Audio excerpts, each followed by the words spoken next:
ఏ శుభకార్యానికైనా శుభారంభం. మొగిలి రేకులు అనేటువంటి ఒక sensational hit serial hero Sagar. Sagar మరలా ఎందుకు సీరియల్స్ గానీ ఆ టీవీ రంగంలో కానీ మళ్ళీ ఎందుకు he is not back into that? Mogali Rekulu చేసిన తర్వాత మంజునాథ్ నాయుడు గారు, బిందు నాయుడు గారు ఒక సీరియల్ ప్లాన్ చేశారు. మిస్టర్ పర్ఫెక్ట్ లో character one of second lead అని అనుకున్నారు. తర్వాత ఎందుకో తెలియకుండానే అక్కడ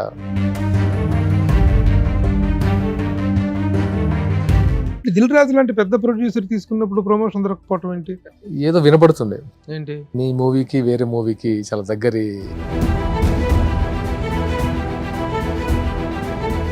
ఆయన ఎప్పుడు కలిసా పవన్ కళ్యాణ్? కళ్యాణ్ గారి ఇంటికి వెళ్ళాం. ఏ సీరియల్ అన్నారు, మొగలి రేకులు అంటే ఓహో మీరా అని టక్మన్ లేచారు. కళ్యాణ్ గారు ఏంటి ఇలా మాట్లాడుతున్నారు? ప్రచార కార్యదర్శి అంటే ముందు అసలు స్పోక్స్మెన్ గా మాట్లాడాలి కదా, ఎక్కడ మాట్లాడుతున్నట్టు కనిపిస్తలేదు కదా. కొన్ని ఉంటాయి, ఆ టైం బట్టి మాట్లాడాలి. ఎప్పుడు పడితే అప్పుడు మాట్లాడితే ప్రచారంలో సిద్ధం సభలతోటి ప్రచారంలో జగన్ దూసుకుపోతున్నాడు, దడ పుట్టిస్తున్నాడు కూటమికి అనేటువంటిది ఒక ఇది ఏర్పడింది. ఎంతవరకు నిజం? ఇప్పుడు ప్రత్యర్థి అయినా సరే వాళ్ళు ఎలా ఫైట్ చేయాలో వాళ్ళకి తెలుసు. బట్ కాపు సామాజిక వర్గం మొత్తం కూడాను పవన్ కళ్యాణ్ గారి వెంట నడుస్తుంది ఉంది అనేటువంటి కాన్ఫిడెన్స్ ఉందా? ఆయన కులానికి మాత్రం లాగదు. కాపు సామాజిక వర్గ పెద్దలు పవన్ కళ్యాణ్ దూరం పెట్టడం వెనుక, పవన్ కళ్యాణ్ మీకు రివర్స్ అవ్వటం వెనుక కారణం ఏంటనుకుంటున్నారు? వాళ్ళ దాడి వెనుక ఉన్నటువంటి ఆంతర్యం ఏంటని? అందరికీ అన్ని కావాలంటే కుదరదు సార్. హాయ్, హలో, నమస్తే and welcome to my show from the bottom of the heart in Suman TV, the India's largest digital media platform. ఈ ఇంటర్వ్యూలోకి వెళ్ళబోయే ముందు ఒక చిన్న ఇన్సిడెంట్ ఒకటి చెప్తాను మీకు. ఒకసారి జైబేరీ గెస్ట్ హౌస్ లో, జైబేరీ ఇది ఉంది కదా అపార్ట్మెంట్స్, అందులో ఒక పెద్ద ఫంక్షన్ జరుగుతుంది. ఆ ఫంక్షన్ జరుగుతుంటే అక్కడ చాలా మంది కొంతమంది యాక్టర్స్ వచ్చారు. ఈ వచ్చిన జనం అక్కడికి వెళ్ళి ఫోటోగ్రాఫ్లు, ఆటోగ్రాఫ్లు తీసుకుంటూ చిన్న హడావుడి కనిపిస్తుంది. ఇంతలో ఉన్నట్టుండి సడన్ గా ఈ ఉన్న జనం అందరూ పొలోమంటూ పరుగులు పెడుతూ ముందుకు వెళ్ళిపోయారు. ఒక వ్యక్తి ముందు ఆగారు. అతని మీద పడి ఫోటోలు, ఆటోగ్రాఫ్లు, ఆ సెల్ఫీలు అంటూ చాలా హడావుడి చేస్తున్నాడు. నేను సడన్ గా ఈ దూరం నుంచి చూస్తే ఎవరండి, చిరంజీవి గారు వచ్చారా లేకపోతే పవన్ కళ్యాణ్ వచ్చారా, ఏంటి సడన్ గా ఇంత చేంజ్ ఏంటని చెప్పేసి దగ్గరికి వెళ్ళి చూద్దును కదా, ఆ వ్యక్తి ఆటోగ్రాఫ్లు ఇస్తూ, ఫోటోలు సెల్ఫీలు దిగుతూ చాలా బిజీగా ఉన్నాడు. తీరా చూస్తే అతను is a super star in TV field. Mogali Rekulu అనేటువంటి ఒక sensational hit serial hero Sagar is none other than. ఏంటి ఒక టీవీ స్టార్కి ఇంత పాపులారిటీయా? అక్కడున్న సినిమా వాళ్ళందరినీ, యాక్టర్స్ అందరిని వదిలేసి పరుగులు పెట్టారు జనం. రియల్లీ షాక్ అనిపించింది. అలాంటి ఒక పాపులారిటీకి ఉన్నటువంటి సాగర్ ఆ తరువాత మొగిలి రేకుల తర్వాత మరొక సీరియల్ చేయలేదు. But now he is in to films. Shaadi Mubarak అని ఒక సెన్సిబుల్ సినిమా ఒకటి చేశాడు. ఆ తర్వాత ఇప్పుడు 100 అనేటువంటి ఒక సినిమాతో ప్రేక్షకుల ముందుకు రాబోతున్నాడు. త్వరలో విడుదల కాబోతుంది ఆ సినిమా. అయితే ఎప్పుడు టీవీలో కానీ ఇంటర్వ్యూస్లో కానీ కనిపించని సాగర్ని చాలా ప్రయత్నించి పట్టుకురావడం జరిగింది. సాగర్ జీవితంలో చాలా చాలా మంచి విశేషాలు ఉన్నాయి. ఆ విశేషాలు తెలుసుకుందాం. Sagar, welcome. Hi sir. Congratulations. Thank you so much. ఎందుకంటే ఈ మధ్య 100 సినిమాని చూడటం జరిగింది సార్. అంటే ఇంకా రిలీజ్ కాకపోయినప్పటికీ కూడాను మీరు వెంకయ్య నాయుడు గారు, భారత మాజీ రాష్ట్రపతి వెంకయ్య నాయుడు గారి గౌరవార్థం ఆయనకి ప్రివ్యూ షో వేసినప్పుడు ఆ సినిమాకి నన్ను కూడా పిలవడం జరిగింది ప్రొడ్యూసర్స్. ఆ సందర్భంగా ఆ సినిమా చూశాను. వెరీ వెరీ బిఫిటింగ్ పర్సనాలిటీ తోటి అంత పోలీస్ ఆఫీసర్ క్యారెక్టర్లో చాలా బాగున్నావు. Thank you sir. Thank you. Congratulations. Mogali Rekulu లాంటి సూపర్ డూపర్ హిట్ సీరియల్ తర్వాత సాగర్ మరలా ఎందుకు సీరియల్స్ కానీ ఆ టీవీ రంగంలో కానీ మళ్ళీ ఎందుకు he is not back into that? Mogali Rekulu చేసిన తర్వాత మంజునాథ్ నాయుడు గారు, బిందు నాయుడు గారు ఒక సీరియల్ ప్లాన్ చేశారు. లైక్ ప్రస్థానం కైండ్ ఆఫ్ జానర్లో. నాకు అప్పటికే ఆల్మోస్ట్ 6-7 years టీవీలో వర్క్ చేశాను. మొగిలి రేకులకి అంటే చక్రవాకం అండ్ మొగలి రేకులు కలిపి. చక్రవాకంలో కూడా యువర్ దేర్. చక్రవాకం ఎండింగ్ లోనే వస్తాను. దాంట్లో నెగిటివ్ షేడ్స్ ఉన్న క్యారెక్టర్, తర్వాత హీరో అవుతుంది. తర్వాత మొగలి రేకులు స్ట్రైట్ అవి ఇంకా cop story. So it's a very good experience with the team. And అంటే నాకు ఆర్కే నాయుడు క్యారెక్టర్తో జనాల్లోకి అంటే నాకు వాళ్ళు ఇచ్చిన ఆ లవ్ అండ్ ఎఫెక్షన్ ఇప్పటికీ అలాగే ఉంది. దానికి నేను నిజంగా ఏది? థ్యాంక్స్ టు మల్లినాయుడు నాయుడు గారు, ఆర్కే గోవిందరెడ్డి నాయుడు గారు. అది పోలీస్ క్యారెక్టర్. అది పోలీస్ క్యారెక్టర్, కాప్ మ్మ్. స్టోరీ. నాకు అంటే ఎందుకో తెలియదు, ఇన్‌బిల్ట్ నాకు ఎందుకో కాప్ అనేది నాకు బాగా ఇష్టమైన ఆ రోల్. అంటే ఈవెన్ రియల్ లైఫ్‌లో కూడా ఎందుకో కాప్ అనేది మా ఇంట్లో గాను. సో ఎప్పుడు నేను అంటే ఒక నాకు అలాంటి ఇన్స్పైరింగ్ క్యారెక్టర్ చేయాలని ఎప్పటి నుంచో అనుకునేవాడిని. లక్కీగా ఏందంటే ఆ క్యారెక్టర్ రావడం నాకు డెస్టినీగా ఫీల్ అవుతాను. నాకు మ్మ్. నిజంగా నా లైఫ్‌లోకి ఆర్కే నాయుడు లాంటి క్యారెక్టర్ చేయడం అనేది నేను డెస్టినీగా ఫీల్ అవుతాను. అండ్ దాంతో 6 పాటు ఇయర్స్ దాంతో గడిచిపోయింది నాకు గడిచిపోయింది. ఆ 6 రెండు ఇయర్స్. సీరియల్స్ తో. 6 ఇయర్స్ గడిచిపోయింది. ఆ టైంలో నాకు డైరెక్టర్ బాబీ గారు ఉన్నారు కదా! బాబీ మన వాల్తేరు వీరయ్య వాల్తేరు వీరయ్య బాబీ రీసెంట్ గారు రీసెంట్ హిట్. Recent hit. ఆ టైంలో నన్ను కలిశారు. ఇప్పుడు మొగల్ రేకులు చేస్తున్న టైంలోనే సాగర్ గారు, మీరు మా మదర్‌కి మీరంటే చాలా ఇష్టం, మిమ్మల్ని సూర్య సూర్య అంటుంటారు. ఒకసారి నాకు అందుకే అప్పటి నుంచి మీరు సూర్య అంటే ఏంటి టీవీ అంటే సూర్య క్యారెక్టర్ సింగం దేంట్లో? సింగం చేశారు కదా, ఆ, యముడు ఆ. అప్పుడు చేశారు. అవును, అలా తను ఎగ్జైటింగ్ గా చెప్తున్నారు వాళ్ళ అంటే మదర్ గురించి. టీవీలో సూర్య లాంటి సింగం లాంటి క్యారెక్టర్. ఎగ్జైటింగ్ గా చెప్పారు. నేను ఒక మూవీ అనుకుంటున్నాం మేము, మిస్టర్ పర్ఫెక్ట్, దాంట్లో one of the second lead ఉంది, మీరు చేయాలండి అది ఇది అంటే. నేను ఫస్ట్ టైం అంటే నాకు అప్పటి వరకు మూవీస్ లోకి వెళ్ళాలని ఆలోచన రాలేదు అసలు. మూవీ దీని తర్వాత ఇది చేయాలి, దీని తర్వాత ఇది చేయాలని ఎప్పుడు నేను ప్లాన్ చేసుకోలేదు. సరే, తర్వాత దశరథ్ గారు వాళ్ళ బ్రదర్ నాకు బాగా పరిచయం. సో ఒకరోజు దిల్ రాజు గారి ఆఫీస్లో కలిసాము. కలిసిన తర్వాత అప్పుడు సరే నేను వన్ డే కూడా నేను సీరియల్ నుంచి బయటకు వచ్చే సిచ్యువేషన్ లేదు. ఆల్మోస్ట్ మాకు మార్నింగ్ 7 to ఈవినింగ్ 7 to 8 అయ్యేది డైలీ సీరియల్ కాబట్టి. సో నేను 15 days వీళ్ళు డేట్స్ అడుగుతున్నారు, ఎలా మేనేజ్ చేద్దాం ఏంటి అనేది. చాలా అంటే మాకున్న టైంలో అది 15 days అనేది చాలా, అంటే మెయిన్ క్యారెక్టర్ కనబడకపోతే టీవీలో చాలా ప్రాబ్లం వస్తుంది. మాకు కూడా ఏంటంటే ఇంత ఫుటేజ్ ఉండేది కాదు. ఈ రోజు షూట్ చేస్తే రేపు టెలికాస్ట్, అంటే మాకు వేరే ఇంకా బ్యాంకింగ్ ఉండదు కాదు ఆ టైంలో. సరే, వాళ్ళు ఏంటంటే ఆపర్చునిటీ వచ్చింది, పెద్ద బ్యానర్, దిల్ రాజు గారి బ్యానర్, సరే మంచి ఎక్స్పోజర్ వస్తుంది ఆల్రెడీ మీకు తెలుసు కాబట్టి అని. ఏ సినిమా? Mister perfect. సో దానికి చాలా కష్టంగా డేట్స్ అడ్జస్ట్ చేశారు వాళ్ళు, చాలా కష్టంగా. ఆ టైంలో ఆ 15 days నేను కనబడిపోయేసరికి కూడా చాలా మంది చాలా రకాల అంటే మానేశాడు, తీసేశారని ఎప్పుడు అనుకోలేదు. లక్కీగా మానేశారా లేకపోతే ఏమైంది ఏంటి ఇలాంటి చర్చలు జరిగాయి. నాకు ఎందుకు అది కొంచెం బ్యాడ్ ఎక్స్పీరియన్స్ లా ఫీల్ అయ్యా. అంటే నేను చేసి వచ్చిన తర్వాత నేను అనుకున్న క్యారెక్టర్ సరే చూసారా, మీకే అలా అనిపిస్తే అంటే అది శివాజీ అనే క్యారెక్టర్, ప్రభాస్ గారి ఫ్రెండ్ క్యారెక్టర్. అదేంటంటే బేసిక్ గా వన్ ఆఫ్ సెకండ్ లీడ్ అని అనుకున్నారు. తర్వాత ఎందుకో తెలియకుండానే అక్కడ అంటే నాకు ఒక ఎక్స్పీరియన్స్, బ్యాడ్ ఎక్స్పీరియన్స్. అప్పటి వరకు నాకు సినిమా చేద్దామని ఆలోచన లేదు. చేశాను, చేసి ఇంత వర్స్ట్ ఎక్స్పీరియన్స్ ఏంటి అని ఒక చిన్న అది ఉంది.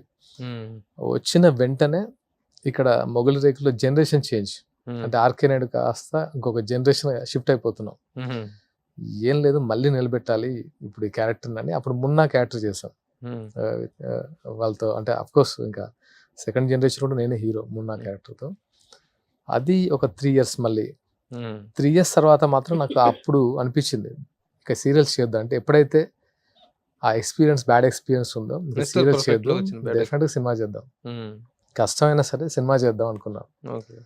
సో అలాగా నేను సినిమా కసితో సినిమా మళ్ళీ అంటే చేయకూడదా మనం ఏంటంటే చేయొచ్చు కదా అనే ఫీలింగ్ వచ్చింది. అందులో నన్ను ఇంతగా అంటే ఈ సీరియల్తో ఇంతగా ఆదరించిన, అంటే ప్రతి ఇంట్లో నన్ను ఒక అంటే ఓన్ పీపుల్ లాగా ట్రీట్ చేస్తున్న జనం ఉన్నారు కదా, నేను చేసే తప్పేంటని అప్పుడు స్టార్ట్ చేశాను. ఆ తర్వాత సిద్ధార్థ, ఎస్ గోపారెడ్డి గారు కెమెరామెన్, అండ్ దయానంద్ రెడ్డి అని డైరెక్టర్, దాసరి కిరణ్ గారు ప్రొడ్యూసర్లో సినిమా స్టార్ట్ చేశాం. ఆ తర్వాత షాదీ ముబారక్ తర్వాత ఇది. ఆ సినిమా ఏంటది? First cinema Siddhartha. షాదీ ముబారక్ అంటే ముందు సినిమా సిద్ధార్థ. అంతకు ముందు కూడా ఒక మూవీ స్టార్ట్ అయింది, but that is also not a good experience. కానీ మొగలి రేకులు అనేటువంటిది కేవలం టీవీ జర్నీ అనేటువంటి, టీవీ యాక్టర్ గా జర్నీ అనేటువంటి 6 years. కానీ ఇప్పటికి 16 ఇయర్స్ అయింది. అంటే నేను still you are continuing as the star. ఎందుకంటే అదే సీరియల్ మళ్ళీ రిపీటెడ్ గా వస్తుంది. ఆల్మోస్ట్ అది 15 ఇయర్స్ నుంచి కంటిన్యూ వస్తుంది. అంటే నన్ను జనాలు మర్చిపోకుండా చేస్తుంది రాంగా అంటే చెప్పాలి. ఫస్ట్ జెమినీలో టెలికాస్ట్ అయింది, జెమినీ. తర్వాత మళ్ళీ మళ్ళా జెమినీ. రీటెలికాస్ట్ కూడా జెమినీలోనే, తర్వాత ఇప్పుడు ఈటీవీలో వస్తుంది. ఇప్పుడు ఈటీవీలో వస్తుంది. ఓహో. ఈటీవీలో వస్తుంది. ఈటీవీ ప్లస్ అనుకుంటా. ETV Hmm. దాంట్లో వస్తుంది. మొత్తం Plus, ఒక ఇది 3 ఇయర్స్ పట్టిందా, 4 ఇయర్స్, ఆల్మోస్ట్ 5 years చేశాను. 5 ఇయర్స్? అంటే 1369 ఎపిసోడ్స్. అంటే అన్ని రిపీట్ అవుతా ఉన్నాయి. ఇంకా 5 అంతే. years అంటే ఒకసారి చిన్న- చిన్న ఎడిట్ సో చేసినట్టు they are keeping alive yeah Sagar ఎలా నిలబెట్టేస్తుంది ఆ సీరియల్ ఒకటి. Okay, okay. అంటే మేము సీరియల్ లాగా ఎప్పుడు చేయలేదు సార్ దాన్ని. అంటే సీరియల్ చేస్తున్న ఫీలింగ్ ఏం లేదు. అందుకే ఆ సక్సెస్ వచ్చింది అనిపించింది. ప్రాపర్ రైటింగ్ బిందు నాయుడు గారిది, ప్రాపర్ డైరెక్టర్ జనార్దన్ నాయుడు గారు, ఎగ్జిక్యూషన్ మంజునాథ్ నాయుడు గారు, ప్రొడక్షన్ సుధాకర్ నాయుడు గారు. అంటే రీషూట్ చేయడం, సీరియల్లో రీషూట్స్ తక్కువ. సీన్ బాగాలేకపోతే ఎంత ఖర్చు అయినా సరే మళ్ళీ రీషూట్ చేసేవాళ్ళు. ఓవర్ నైట్ లో పిలిచేసి అందరికి షూటింగ్ పెట్టేవాళ్ళు. అంటే వాళ్ళకి ఆల్మోస్ట్ 20 minutes ఉంటుంది ఎపిసోడ్. 20 minutes 6 years జనాలు రిమోట్ చేతిలో పట్టుకొని, రిమోట్ ఎవరికి వేయకుండా దాచిపెట్టుకొని సీరియల్ చూసారంటే ఆ క్రెడిట్ నిజంగా ఆ టీమ్ మొగలు రేకులు, సుధాకర్ నాయుడు, మంజుల నాయుడు, అంత ముందు కూడా వాళ్ళది ఋతురాగాలు అవును. చాలా పెద్ద సూపర్ డూపర్ హిట్. అంటే చక్రవాకం కమిట్మెంట్ వాళ్ళ భలే ఉంటుందంటే అంటే టువర్డ్స్ ప్రోడక్ట్ వాళ్ళు టోటల్ గా ఎఫర్ట్స్ పెడతారు. వాళ్ళు అంతకు ముందు ఒక సింగిల్ ఎపిసోడ్ ఏదో చేస్తే నేను ఒక ఆర్టికల్ రాశాను. ఆగమనం సీరియల్ కి నేను ఒక ఆర్టికల్ రాసి, ఈ ఫస్ట్ ఒక స్టాండర్డ్ తో దూరదర్శన్ లో ఒక సీరియల్ చేస్తున్నారు వీళ్ళు, కంటెంట్ చాలా బాగుందని చెప్పి రాస్తే నేను ఆవిడ చాలా హ్యాపీ ఫీల్ అయ్యారు. అక్కడ మా సీరియల్ మా కంటెంట్ లో ఉన్న డెప్త్ ని అర్థం చేసుకుని ప్రభు గారు చాలా బాగా రాశారని చెప్పి దే ఫెల్ట్ వెరీ హ్యాపీ. ఎందుకంటే వాళ్ళు ఒక ఫస్ట్ దూరదర్శన్ నాకు తెలిసినంత వరకు ఫస్ట్ ఒక స్టాండర్డ్ మెయింటైన్ చేసింది exactly sir. Writers and directors, వాళ్ళు మేకర్స్. వాళ్ళ రైటింగ్ ఒక 10 years ahead ఉంటుంది. హెడ్ ఉంది. అవును. అంటే ఇప్పుడు జనరేషన్ అంటే ఆ టైంలోనే ఒక 10 years ముందు అవును. ఉంటుంది వాళ్ళది. అంతగా ప్రేమించిన టీవీ రంగాన్ని, అంతగా ఆదరించిన టీవీ ప్రేక్షకులను వదిలేసి వదిలేదు ఇది సార్. రావటం వదలలేదు. అక్కడ వదిలేసినట్టే, అదే పాతదే పాడిందే అన్నట్టుగా మళ్ళీ పాదాన్నే రిపీట్ చేసుకుంటున్నారు అంటే తప్ప వాళ్ళే- fresh గా సాగర్ మళ్ళీ ఒక డైనమిక్ క్యారెక్టర్ తో రావటం అనేటువంటిది ఎందుకు లేదు. ఎగ్జాక్ట్లీ నేను మూవీలో చూపిద్దాం అనుకున్నాను. నేను సిద్ధార్థలో చూపిద్దాం అనుకున్నాను. బట్ ఎక్కడో మాకు ల్యాక్ ఆఫ్ స్క్రిప్ట్ సంథింగ్ కొంచెం ప్రాబ్లం అనిపించింది. కానీ అది మాధవ్ సున్నిపెంట అనే క్యారెక్టర్ చేసాం, షాదీ ముబారక్, దిల్రాజ్ గారి ప్రొడక్షన్ లోనే. ఎందుకో తెలియదు, ఇది డెస్టినీ సార్. ఎప్పటికైనా దిల్రాజ్ గారి బ్యానర్ లో హీరోగా చేయాలనుకున్నాను. మిస్టర్ పర్ఫెక్ట్ బ్యాడ్ ఎక్స్పీరియన్స్ తర్వాత ఎప్పటికైనా సంథింగ్ చేయాలనిపించింది. అంటే నేను అనుకోలేదు, ఒకసారి అనుకోని వదిలేసాను. సర్లే ఎప్పటికైనా చేయబోతామా చూద్దాం ఇక్కడ అనుకున్నాను. నేను నా ఫ్రెండ్స్ ప్రొడక్షన్ చేశాం షాదీ ముబారక్. ట్రైలర్ కోసం అడిగినప్పుడు తను చూస్తా అన్నారు మూవీ, రాజు గారు. అంటే ట్రైలర్ రిలీజ్ చేతుల మీదుగా చేయాలండి అంటే చూస్తా అన్నారు. చూసి నచ్చింది, తను టేక్ ఓవర్ చేశారు, చిన్న చేంజెస్ చేశారు. వెంకటేశ్వర క్రియేషన్స్ అంటే ఒకటి ఉంటుంది కదా నాకు. సో అనుకున్న అది రీచ్ అయ్యాను. But very good experience with Raju గారు. థియేట్రికల్ గా రిలీజ్ అవ్వలేదు అయింది, కాకపోతే కరోనా టైంలో అయింది. కరోనా టైంలో కొంచెం ఆ టైంలో మూవీ అనుకున్నంతగా మాకు రీచ్ రాలేదు. కానీ నాకు అనిపించింది ఆ సినిమా చూసిన తర్వాత, షాదీ ముబారక్ ఈ సినిమాని కరెక్ట్ గా ప్రమోట్ చేసి ఉంటే it would have been somewhere. ఎందుకంటే వచ్చినటువంటి ఈ ఫ్యామిలీ ఫీల్ గుడ్ కంటైనర్స్ ఉంటాయి కదా, ఆ ఫీల్ గుడ్ కంటెంట్ ఉన్న ఫిలిమ్స్ లో ద బెస్ట్ ఫిల్మ్ అనేటువంటి ఫీల్ కలిగింది నేను సినిమా చూసిన తర్వాత. చాలా ప్రెజెంట్ గా అనిపిస్తుంది సినిమా. అవును, అంటే but I think it was not properly promoted. Exactly, అంటే అది చెప్పొచ్చు, ప్రాపర్ గా ప్రమోట్ చేయలేకపోయాం. ఎందుకు సినిమా అంత మంచిగా తీసి అంత బాగా తీసి దాన్ని ప్రమోట్ చేసుకోవటంలో ఫీల్ అవటం ఏంటి, ఎందుకు అయ్యారు? మేము అంటే నేను ఎక్స్పెక్ట్ చేసినట్టు ప్రమోషన్ జరగలేదు. అదేంటి దిల్ రాజు లాంటి పెద్ద ప్రొడ్యూసర్ తీసుకున్నప్పుడు ప్రమోషన్ దొరకపోవటం అంటే తను యాక్చువల్ గా నేను తన ఉద్దేశం ఏంటంటే సినిమా చూసిన తర్వాత ఫస్ట్ రిలీజ్కి వెళ్ళిపోదాం అనుకున్నాను. అప్పుడు స్ట్రాంగ్ గా ప్రమోషన్ చేసే వాళ్ళేమో. చిన్న చేంజెస్ చేసిన తర్వాత కరోనా వచ్చింది. వచ్చిన తర్వాత ఏదో వినపడుతుంది, ఏంటి మీ మూవీకి వేరే మూవీకి చాలా దగ్గరి మేము విన్నా అన్నది మాకు తెలుసు. అంటే నేను దాన్ని బిలీవ్ చేయలేదు, ఎందుకంటే అదే మీ సినిమా మీ Shaadi Mubarak most eligible batch most eligible bachelor most eligible bachelor కి దగ్గర పోలికలు ఉన్నాయి అనేటువంటి దీంతో ఈ సినిమా అని సెకండరీ చేశారనేటువంటి ఒక టాక్ ఒకటి వచ్చింది ఆ రోజుల్లో. అంటే నాకు ఎలా అనిపించింది అంటే, నాకు అప్పటికి మోస్ట్ ఎలిజిబుల్ బ్యాచ్ రిలీజ్ అవ్వలేదు. ఫస్ట్ మాదే స్క్రిప్ట్ మేము చేసుకుని వెళ్ళాము. డైరెక్టర్ దగ్గర టోటల్ స్క్రిప్ట్ 2006 నుంచి తన దగ్గర ఉంది. We are confident. అంటే తను అంటే ఇప్పుడు అది వాళ్ళ బ్యానర్, బన్నీ వాసు గారు, అరవింద్ గారు బ్యానర్. సో ఏం చేస్తారో మాకు తెలియదు. డిస్కషన్ పెట్టారా? డిస్కషన్ లాగా ఏం లేదు సార్. డిస్కషన్ ఏం చేశారు? అంటే నేనేంటంటే కథ ఇప్పుడు ఎలా ఉంటుందంటే, నా పాయింట్ ఆఫ్ వ్యూ ఏంటంటే, మేము ప్రొడక్షన్ చేసాము, ఇది ఫాస్ట్ రిలీజ్ చేయాలనే ఒక ఉద్దేశం ఉండే నాకు. ఇది చాలా ఫాస్ట్ గా రిలీజ్ చేయాలి, ఎందుకంటే ఎప్పుడైనా ఏంటి ఇంకో కథ, ఈ కథ ఇంకో కథతో పోలి ఉంటుందంటే ఫస్ట్ మనం రిలీజ్ చేయాలనుకుంటున్నాం. ఆ ప్రాసెస్ లో ఏంటంటే మాకు టైం లేదు. దాంతోపాటు అంటే తను యాక్చువల్గా రాజు గారు ఓటీటీకి ఇస్తే బాగుంటుంది, ఇది కరోనా టైము, ఈ టైంలో మనం థియేటర్ రిస్క్ చేయకూడదని తను ఉన్నారు. నాకేంటంటే ఇన్నర్లుగా నేను వచ్చింది టీవీ నుంచే కదా అన్న, నేను వచ్చింది టీవీ నుంచి అంటే ఆల్మోస్ట్ మళ్ళీ నాకు కెరియర్ ఏంటి అంటే నేను ప్రూవ్ చేసుకోవాలనుకొని ఒక సబ్జెక్ట్ తీసుకొని దాన్ని ప్రాపర్గా చేసుకొని దాన్ని నేను మౌల్డ్ అయిపోయి ఒక ఎఫర్ట్ పెట్టి ఒక ప్రోడక్ట్ రెడీ చేసి అది మీకు నచ్చిందంటేనే అసలు అది నేను చాలా హ్యాపీ ఫీల్ అయ్యి, ఓకే జనాలకు నచ్చుతుందన్న నమ్మకం.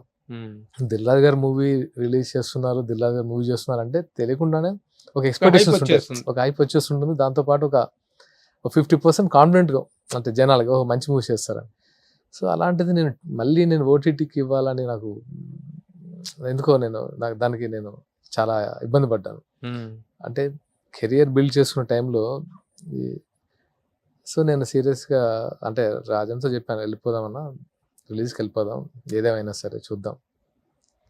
సో అలా కొంచెం మోస్ట్ ఎలిజిబుల్ బ్యాచులర్ ముందు రిలీజ్ అయిందా షాదీ ముబారక్? మరి ఆ కంపారిజన్ వచ్చిందా? ఆ సినిమా ఈ సినిమా ఒకటే అనే కంపారిజన్ ముందు అనుకున్నంతగా రిలీజ్ అయిన తర్వాత కంపారిజన్ లేదు.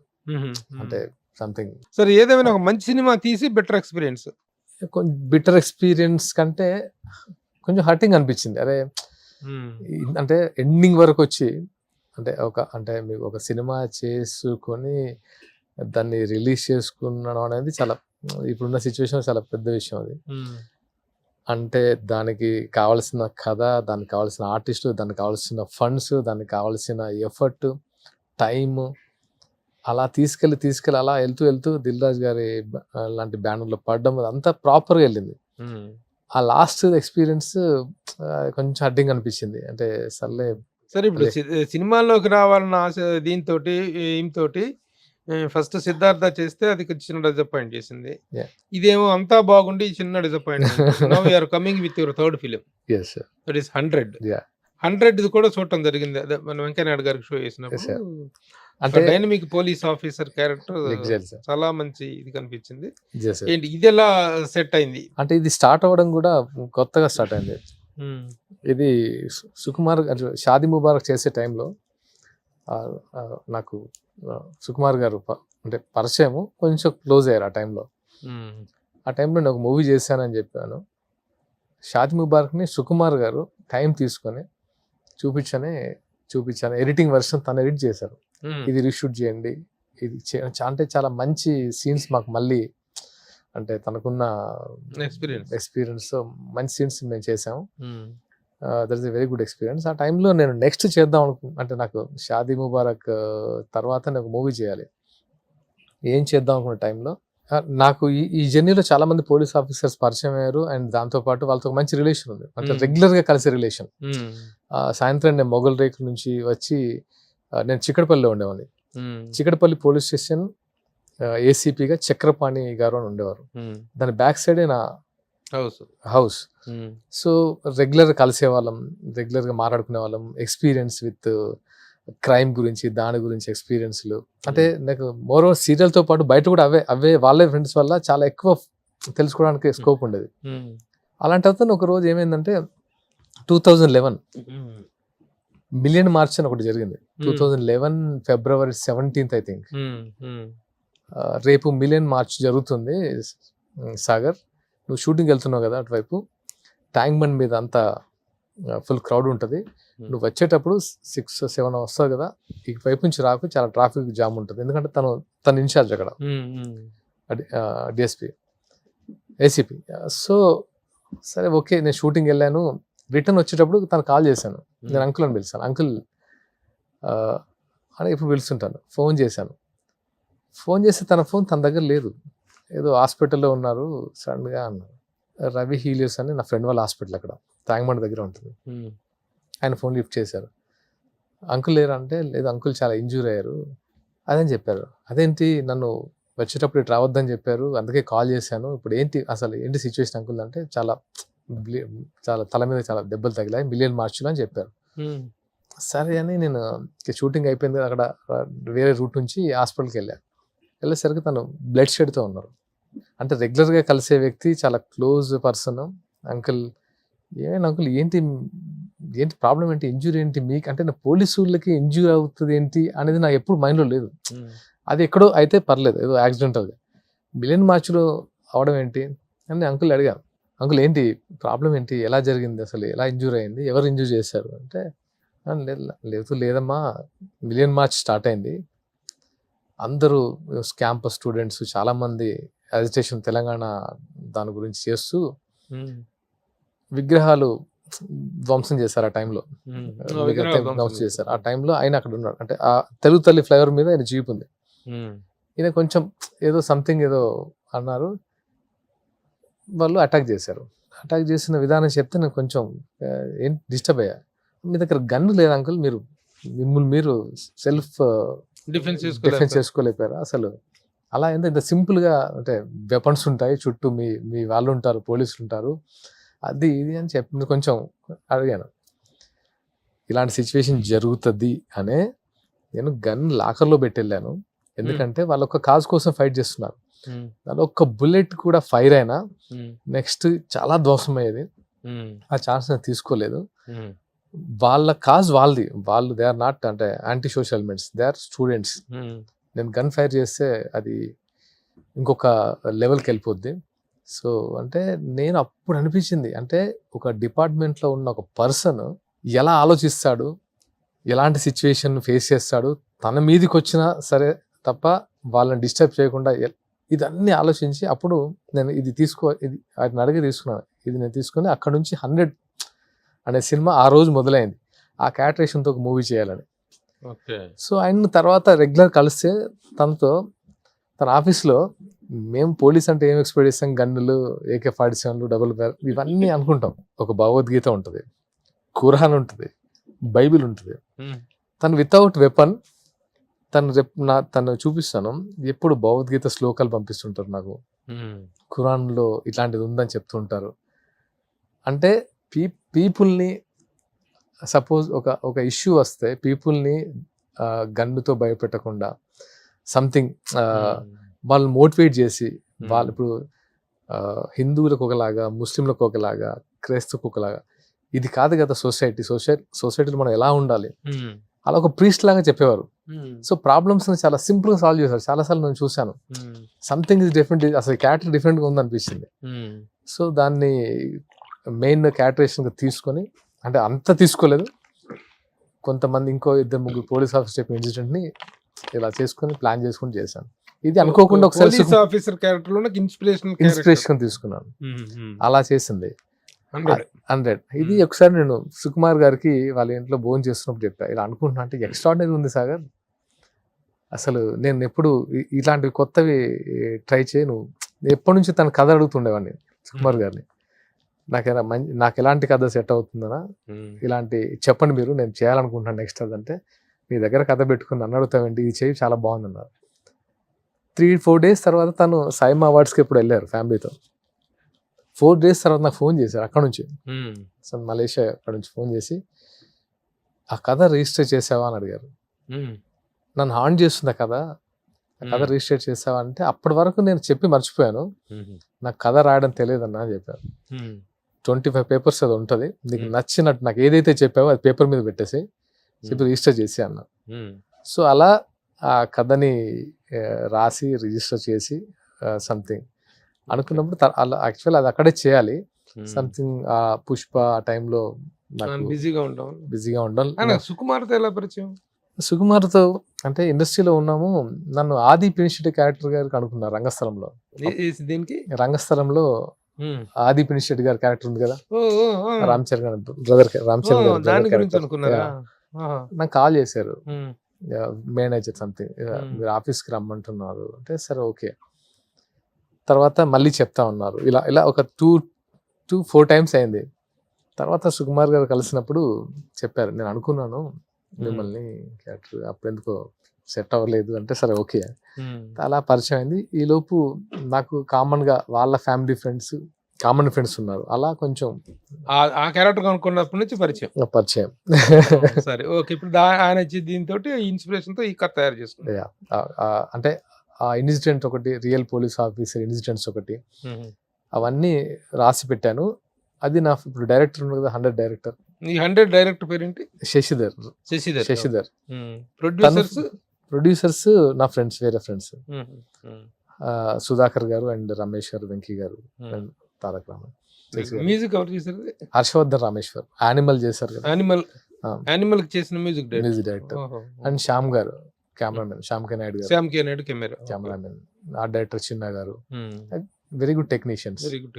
అంటే దీనికి బడ్జెట్ దగ్గర ఎక్కడ ప్రొడ్యూసర్స్ అసలు ఆలోచించలేదు. అందరికి ఒక కథ విన్నప్పుడే కాన్ఫిడెన్స్ వచ్చింది. అండ్ విజయ్ మాస్టర్, ఆయనతో నాకు చాలా మంచి ఫైట్స్ ఇంత సింపుల్ గా చేయొచ్చా అనేది నేను విజయ్ మాస్టర్ దగ్గర నుంచి నేను చాలా బాగా చేయించారు. ముఖ్యంగా పోలీస్ ఆఫీసర్ గెటప్ లో ఉండాల్సిన స్టిఫ్నెస్, ఆ బాడీ మెయింటెనెన్స్, ఆ యాటిట్యూడ్ చాలా బాగా పోర్ట్రే చేయగలరు. కంగ్రాచులేషన్స్. ఎప్పుడు రిలీజ్? May 1st week అనుకుంటున్నాం సార్. సో మొత్తానికి 3వ సినిమా రెడీగా ఉంది. 100 టైటిల్ ఏంటి? టైటిల్ అనేది అంటే మనకు స్క్రీన్ మీద పడేది 100. The 100. సో ఇది సినిమా రిలీజ్ అయిన తర్వాత తెలుస్తుంది సార్. ఎందుకంటే ఈ 100 అనేది ఒకటి చెప్పగలను సార్, మన లైఫ్ లో, అంటే మీరు చూసారు కాబట్టి మీకు అర్థమై ఉంటది. ప్రతి ఒక్క లైఫ్ లో 100 లేకుండా లైఫ్ ఉండదు సార్. ఏదో ఒక రోజు ఈ వెపన్ నా దగ్గర ఉంటే బాగుండేది, ఈ వెపన్ నా దగ్గర ఉంది అన్న విషయం మర్చిపోతారు. 100కి అంత పొటెన్షియల్ ఉంది. 100 అంటే పోలీస్ డైల్ 100 కాదు, పోలీసులకి 100 డైల్ చేస్తాం కదా. లేదు సార్, డైల్ 100 కాదు. దీనికి తమిళ సినిమాకి, తమిళ్లో ఉంది డైల్ 100 అని. సంబంధం లేదు అసలు, సంబంధం లేదు. It's a universal weapon. అంటే దాని గురించి ఎక్కువ చెప్తే ఓపెన్ అయిపోతుందని చెప్పట్లేదు.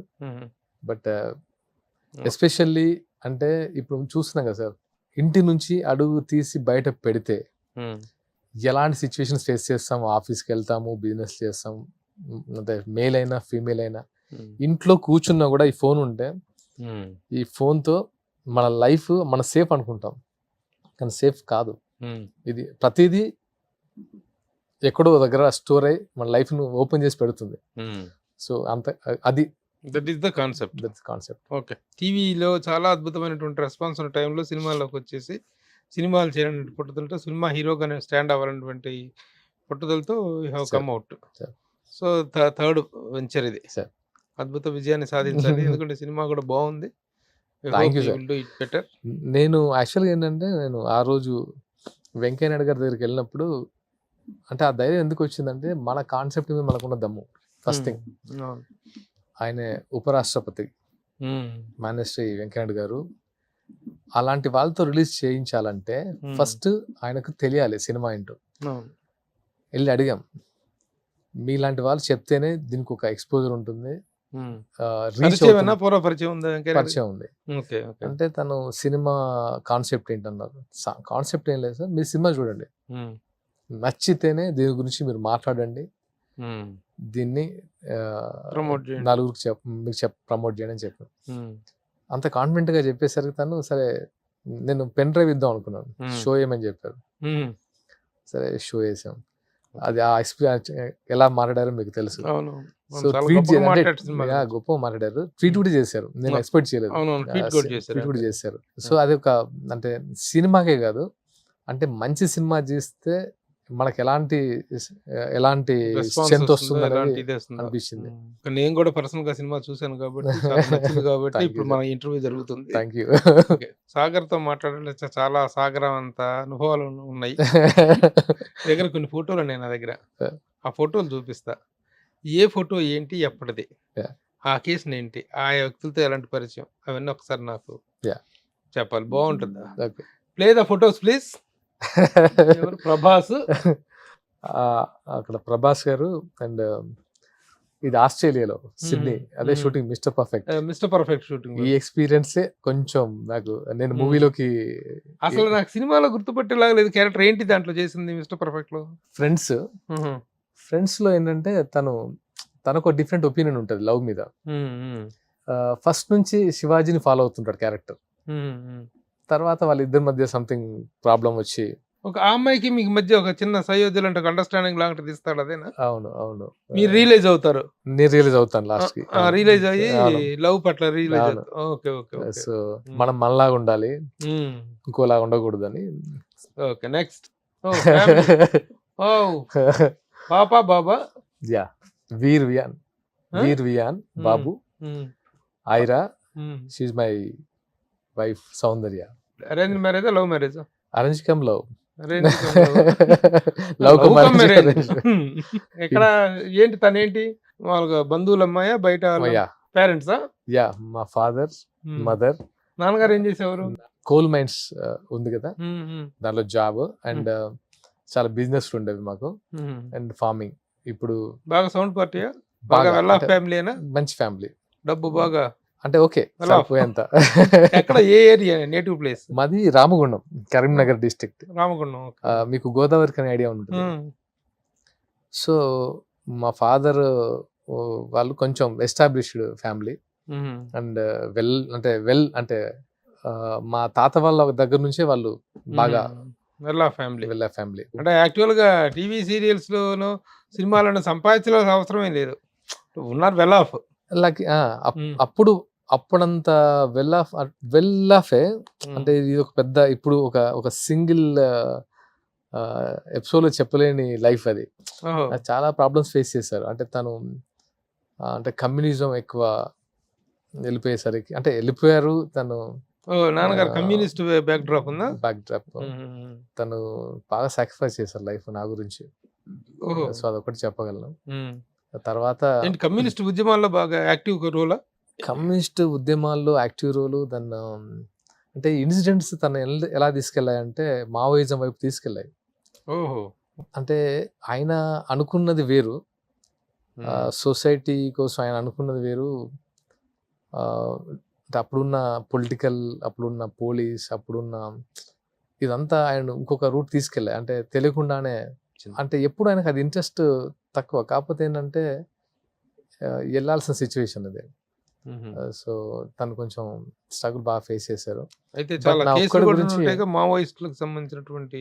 2001-2 వరకు కూడా నేను పుట్టినప్పటి నుంచి ఆల్మోస్ట్ 25 years వరకు కూడా తను బాగా, అంటే మా లైఫ్లో చాలా డిఫరెంట్ ఫేజ్ అది, డిఫికల్ట్ ఫేజ్. ఆ తర్వాత నేను అంటే ఆయన బాగా, అంటే నన్ను పోలీస్ ఆఫీసర్ చేయాలని తన ఒక డ్రీమ్. చెప్తున్నా కదా, అది డెస్టినీ లాగా నేను యాక్టింగ్ లో చేయాల్సి వచ్చింది. కానీ తను ఏంటంటే ఆర్కే నాయుడు క్యారెక్టర్ తో తీరింది తనకంటే. బట్ తన ఐడియాలజీ చాలా డిఫరెంట్ గా ఉంటుంది నాకు. అందుకే నాకు కళ్యాణ్ గారు నచ్చారు అనిపిస్తుంది. తన ఐడియాలజీ, ఐడియాలజీ అండ్ కళ్యాణ్ గారి ఐడియాలజీ చాలా దగ్గర అనిపిస్తుంది. అంటే ఏంటంటే కొంచెం రెబలిస్టిక్, అంటే లౌక్యం అలా కాకుండా మొహం మీద కొట్టినట్టు చెప్పడం, రెబలిజం. సో ఏమవుద్ది దూకే, అంటే ఆయనలో తండ్రిలో ఉన్న రెబలిజం అంటే చెప్పాలంటే ఇండస్ట్రీకి వచ్చిన తర్వాత దాన్ని కంట్రోల్ చేయాల్సి వచ్చింది. ఇండస్ట్రీ లేక ముందు చాలా, అంటే అది ఇప్పుడు ఏంటంటే మన మీద ఆ ఎక్స్పెక్టేషన్స్ లేకపోతే ఫ్యామిలీ పరంగా మనం ఇవ్వాల్సిన రెస్పాన్సిబిలిటీస్ వల్లనూ కొంచెం దాన్ని తొక్కిపెట్టి ఆవేశాన్ని మొగలి రేకులు బిందు నాయుడు గారి కనెక్షన్ కూడా అదే. వాళ్ళు కూడా same.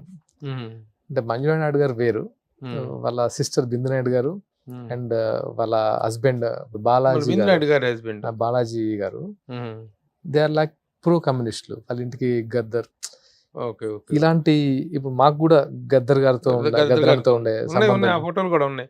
Next photo please.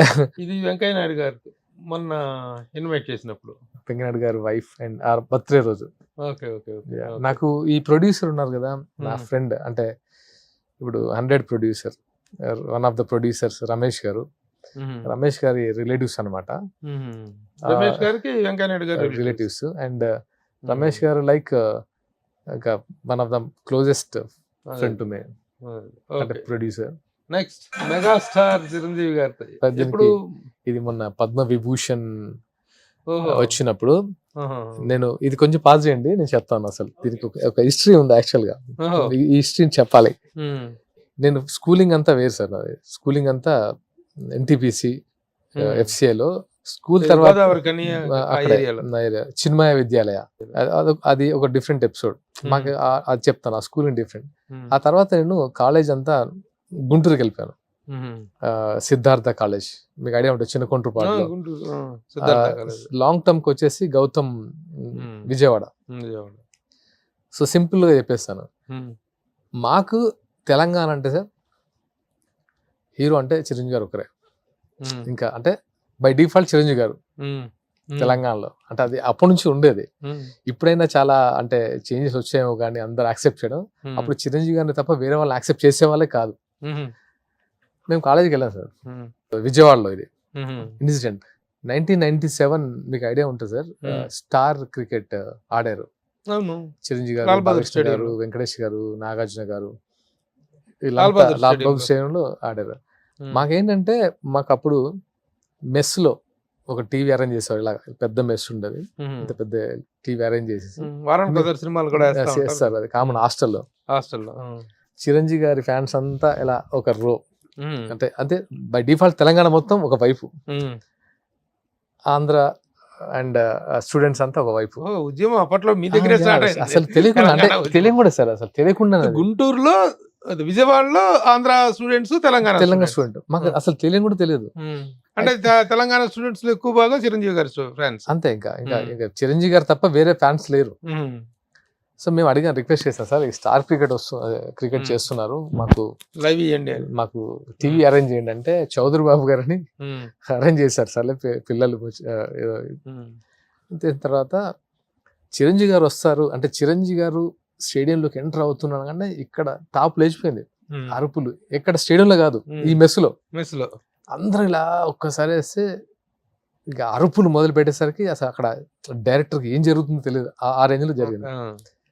So అటువైపు బాలకృష్ణ గారు ఫ్యాన్స్ మీకు తెలిసింది. బాలకృష్ణ గారు వచ్చిన వెంటనే అసలు ఫుల్ ఒక రేంజ్ మోత. తెలియకుండా సార్ ఎలా ఉంటుందంటే, ఒక హీరోస్ ఇంపాక్ట్ స్టూడెంట్స్ మీద అనేది మీరు చెప్తే షాక్ అవుతారు. ఇన్సిడెంట్ నేను ఎప్పుడు రివీల్ చేయలేదు, చిరంజీవి గారు కలిసినప్పుడు చెప్దాం అనుకున్నాను కానీ కుదరలేదు అది. సార్ చిరంజీవి గారు వచ్చారు, బ్యాట్ పట్టుకున్నారు, మేము అందరం ఇంకా చేతులు నలిపేసుకున్నాం, 6 or 4. ఆ సార్ ఫస్ట్ బాల్ కి అవుట్ అయ్యారు, డక్అవుట్. కళ్ళలో నీళ్ళు అందరికి. అవుట్తోల్ పైపు వాళ్ళు గెలిచిదే, అది ఇది కామెంట్స్, వల్గర్ కామెంట్స్. మాకు ఉక్రోషం ఆపుకున్నాం. సర్లే నెక్స్ట్ టైం ఇంకా మిగతా వాళ్ళు ఆడతారు అంటే, మాకు మొహం లేదు, అంటే ఇంకా ఏంటి ఇలా అయిపోయింది ఏంటి మనం.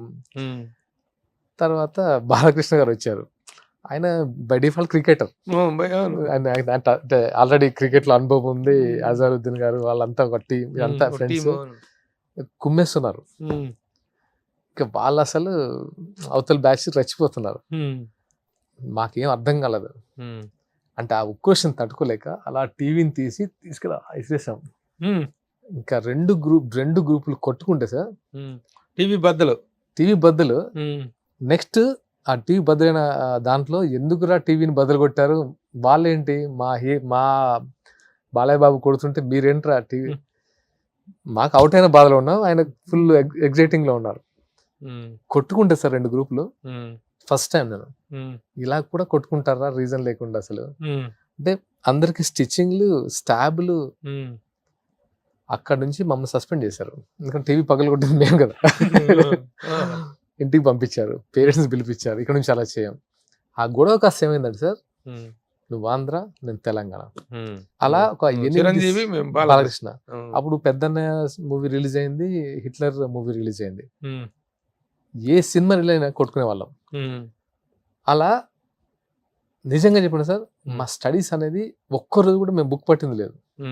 ఇంటికి వెళ్తే మా వాళ్ళు ఏంట్రా మీ గోరలు మేము కష్టపడి చదివిస్తుంటే మీకు అసలు అంటే లక్కీగా ఏంటంటే గుంటూరు వరకు వెళ్ళి చదివించారంటే అందరూ కొంచెం అక్కడ వెల్ ఆఫ్ ఉంటారు కాబట్టి ఆ ప్రాబ్లం లేదు. చాలా మంది ఇప్పుడు అంటే మిగతా వాళ్ళందరూ మళ్ళీ పేమెంట్ సీట్ వెళ్ళి ఇంజనీరింగ్ చేసి ఇప్పుడు యూఎస్ సెటిల్ అయిపోయి మా ఫ్రెండ్స్ అందరూ.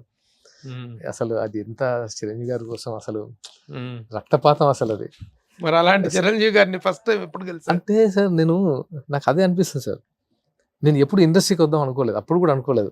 ఏది నేను ఇంటర్మీడియట్ తర్వాత కూడా అనుకోలేదు. ఆ తర్వాత ఏవి కాలేజ్ హైదరాబాద్ వచ్చి హైదరాబాద్లో డిగ్రీ ఇక్కడ ఏవి కాలేజ్. అప్పుడు నేను ఇంజనీరింగ్ చేసేవాడిని. బికాస్ ఆఫ్ దిస్ ఇంకా ఎంసెట్ రాయలేదు, చచ్చినట్టు నేను డిగ్రీ చేయాలి.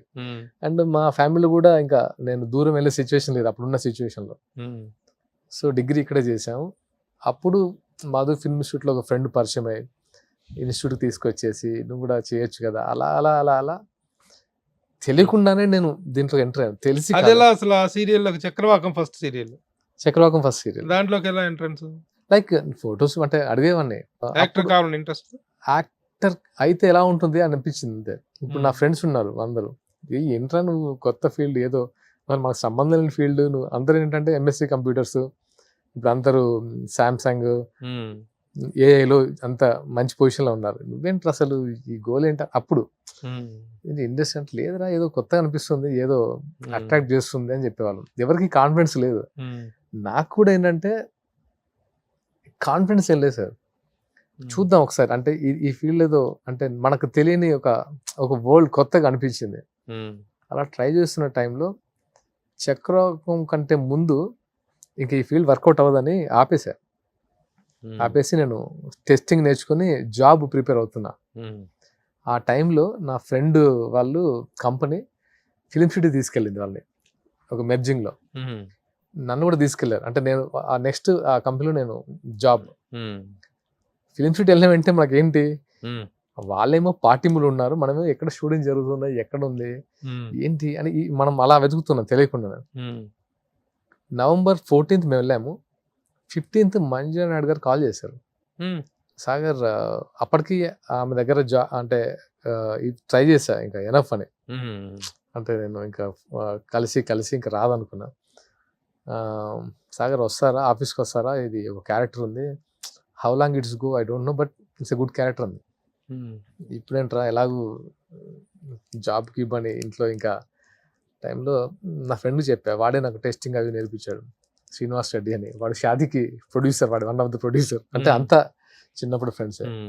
వాడు అన్నాడు, సర్లే నీకు ఇంట్రెస్ట్ ఉంది కదా, ఒక ఎక్స్పీరియన్స్ కదా, నువ్వు అది చేసిరా, ఒక 1 month నేను ఈ జాబ్ ఈ 1 month నేను దీన్ని హోల్డ్ చేయగలను ఈ జాబ్ని, నీకున్న హ్యాపీనెస్ ని తీసుకొని రా అన్నారు. ఆ 1 month ఇంకా అటే 1 year సెటిల్. చక్రవాకంతో ఫస్ట్ మంజులా నాయుడు గారు పిలిచి ఇచ్చిన ఆఫర్. That is how you entered into TV serial. Okay. ఆ తర్వాత ఇంతకీ ఇక్కడ చేరిన తర్వాత, డిగ్రీలో చేరిన తర్వాత ఏంటి, చిరంజీవి గారిని కలిసా ఎప్పుడు? కలవలేదు సార్. అయితే చెప్తాను, ఇదే మొగల్ రేకులు చేశాను కదా సార్. చేసినప్పుడు నాకు అనిపించింది, నాకు తెలిసింది ఏంటంటే చిరంజీవి గారి మదర్కి నేనంటే ఇష్టం అని. ఆ రోజు అనిపించింది సర్ప్రైజింగ్ ఉంది అసలు లైఫ్. అదెలా తెలుసు? అది నాగబాబు గారు చెప్పారు నాకు. అమ్మ ఎప్పుడు అడుగుతుంటుంది సాగర్ మిమ్మల్ని. ఆయన ఎక్కడ కలిసారు? ఆయన అప్పుడు టీవీ సీరియల్ చేస్తుండేవారు. అంటే నేను ఒక స్లాట్ 8:30 స్లాట్ నాది, 9 to 9:30 స్లాట్ సార్ది ఒక నాగబాబు గారు. సో మొగిలి రేకులు సీరియల్ ద్వారా చిరంజీవి గారు మదులుతున్నారు, అది ఎప్పుడు ఉంటే కలుద్దాం, ఫాలో అవుతుంటారు. అప్పుడు ఫస్ట్ కలిసింది ఎక్కడ అంటే రామ్ చరణ్ గారు మ్యారేజ్ లో. నన్ను నాగబాబు గారు తీసుకెళ్లి అంజనమ్మ గారి పక్కన కూర్చోబెట్టి అప్పుడు ఫస్ట్ టైం మా మధ్య ఇంటరాక్షన్. కూర్చొని చాలాసేపు మాట్లాడారు. అసలు చాలా అంటే ఎలా అనిపించింది అంటే ఓన్ పీపుల్తో ఉండే ఒక ఎఫెక్షన్ ఆమె చూపించారు. తర్వాత చాలాసార్లు నేను అంజమ్మ గారిని కలిశాను, కలుస్తూనే ఉన్నాను, కానీ ఎప్పుడు చిరంజీవి గారిని, పవన్ కళ్యాణ్ గారిని కలుస్తాను నేను అనలేదు. ఎందుకంటే నాకు ఆమెతో ఉండే బాండ్ ఎలా అనిపించింది. చిన్నప్పటి నుంచి ఇంటర్మీడియట్ అది కాదు, కాలేజీలో స్కూల్ నుంచి ఎన్నిసార్లు సస్పెండ్ అవ్వటం, ఇది అన్నిటి వెనకాల ఉన్నది చిరంజీవి గారే కదా. మరి ఆ ఫ్యామిలీతో వాళ్ళ మదర్తో అంత ర్యాప్ అంటే నాకు ఏర్పడినప్పుడు ఎందుకో చిరంజీవి గారిని కలవాలని ఎందుకు అనిపించలేదు? అంటే నేను ఎప్పుడు అడగలేకపోయాను. ఎందుకంటే ఎలా ఉంటుందంటే అడ్వాంటేజ్ తీసుకోవడమా ఇవన్నీ, అంటే అడ్వాంటేజ్ తీసుకున్నట్టు ఉంటుందేమో అని ఎప్పుడు ఆవిడని అడగలేదు.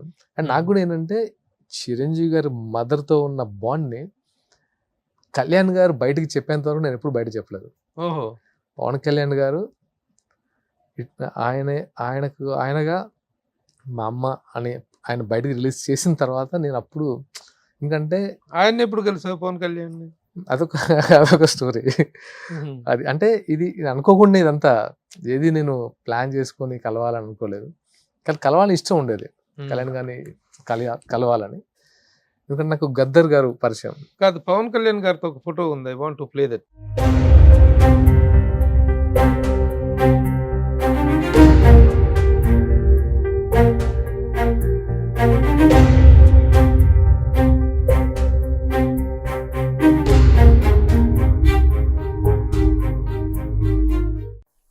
ఈ రోజున సాగర్ గారు ఉమ్మడి కరీంనగర్ జిల్లా నుంచి రామగుండం వాస్తవ్యులు.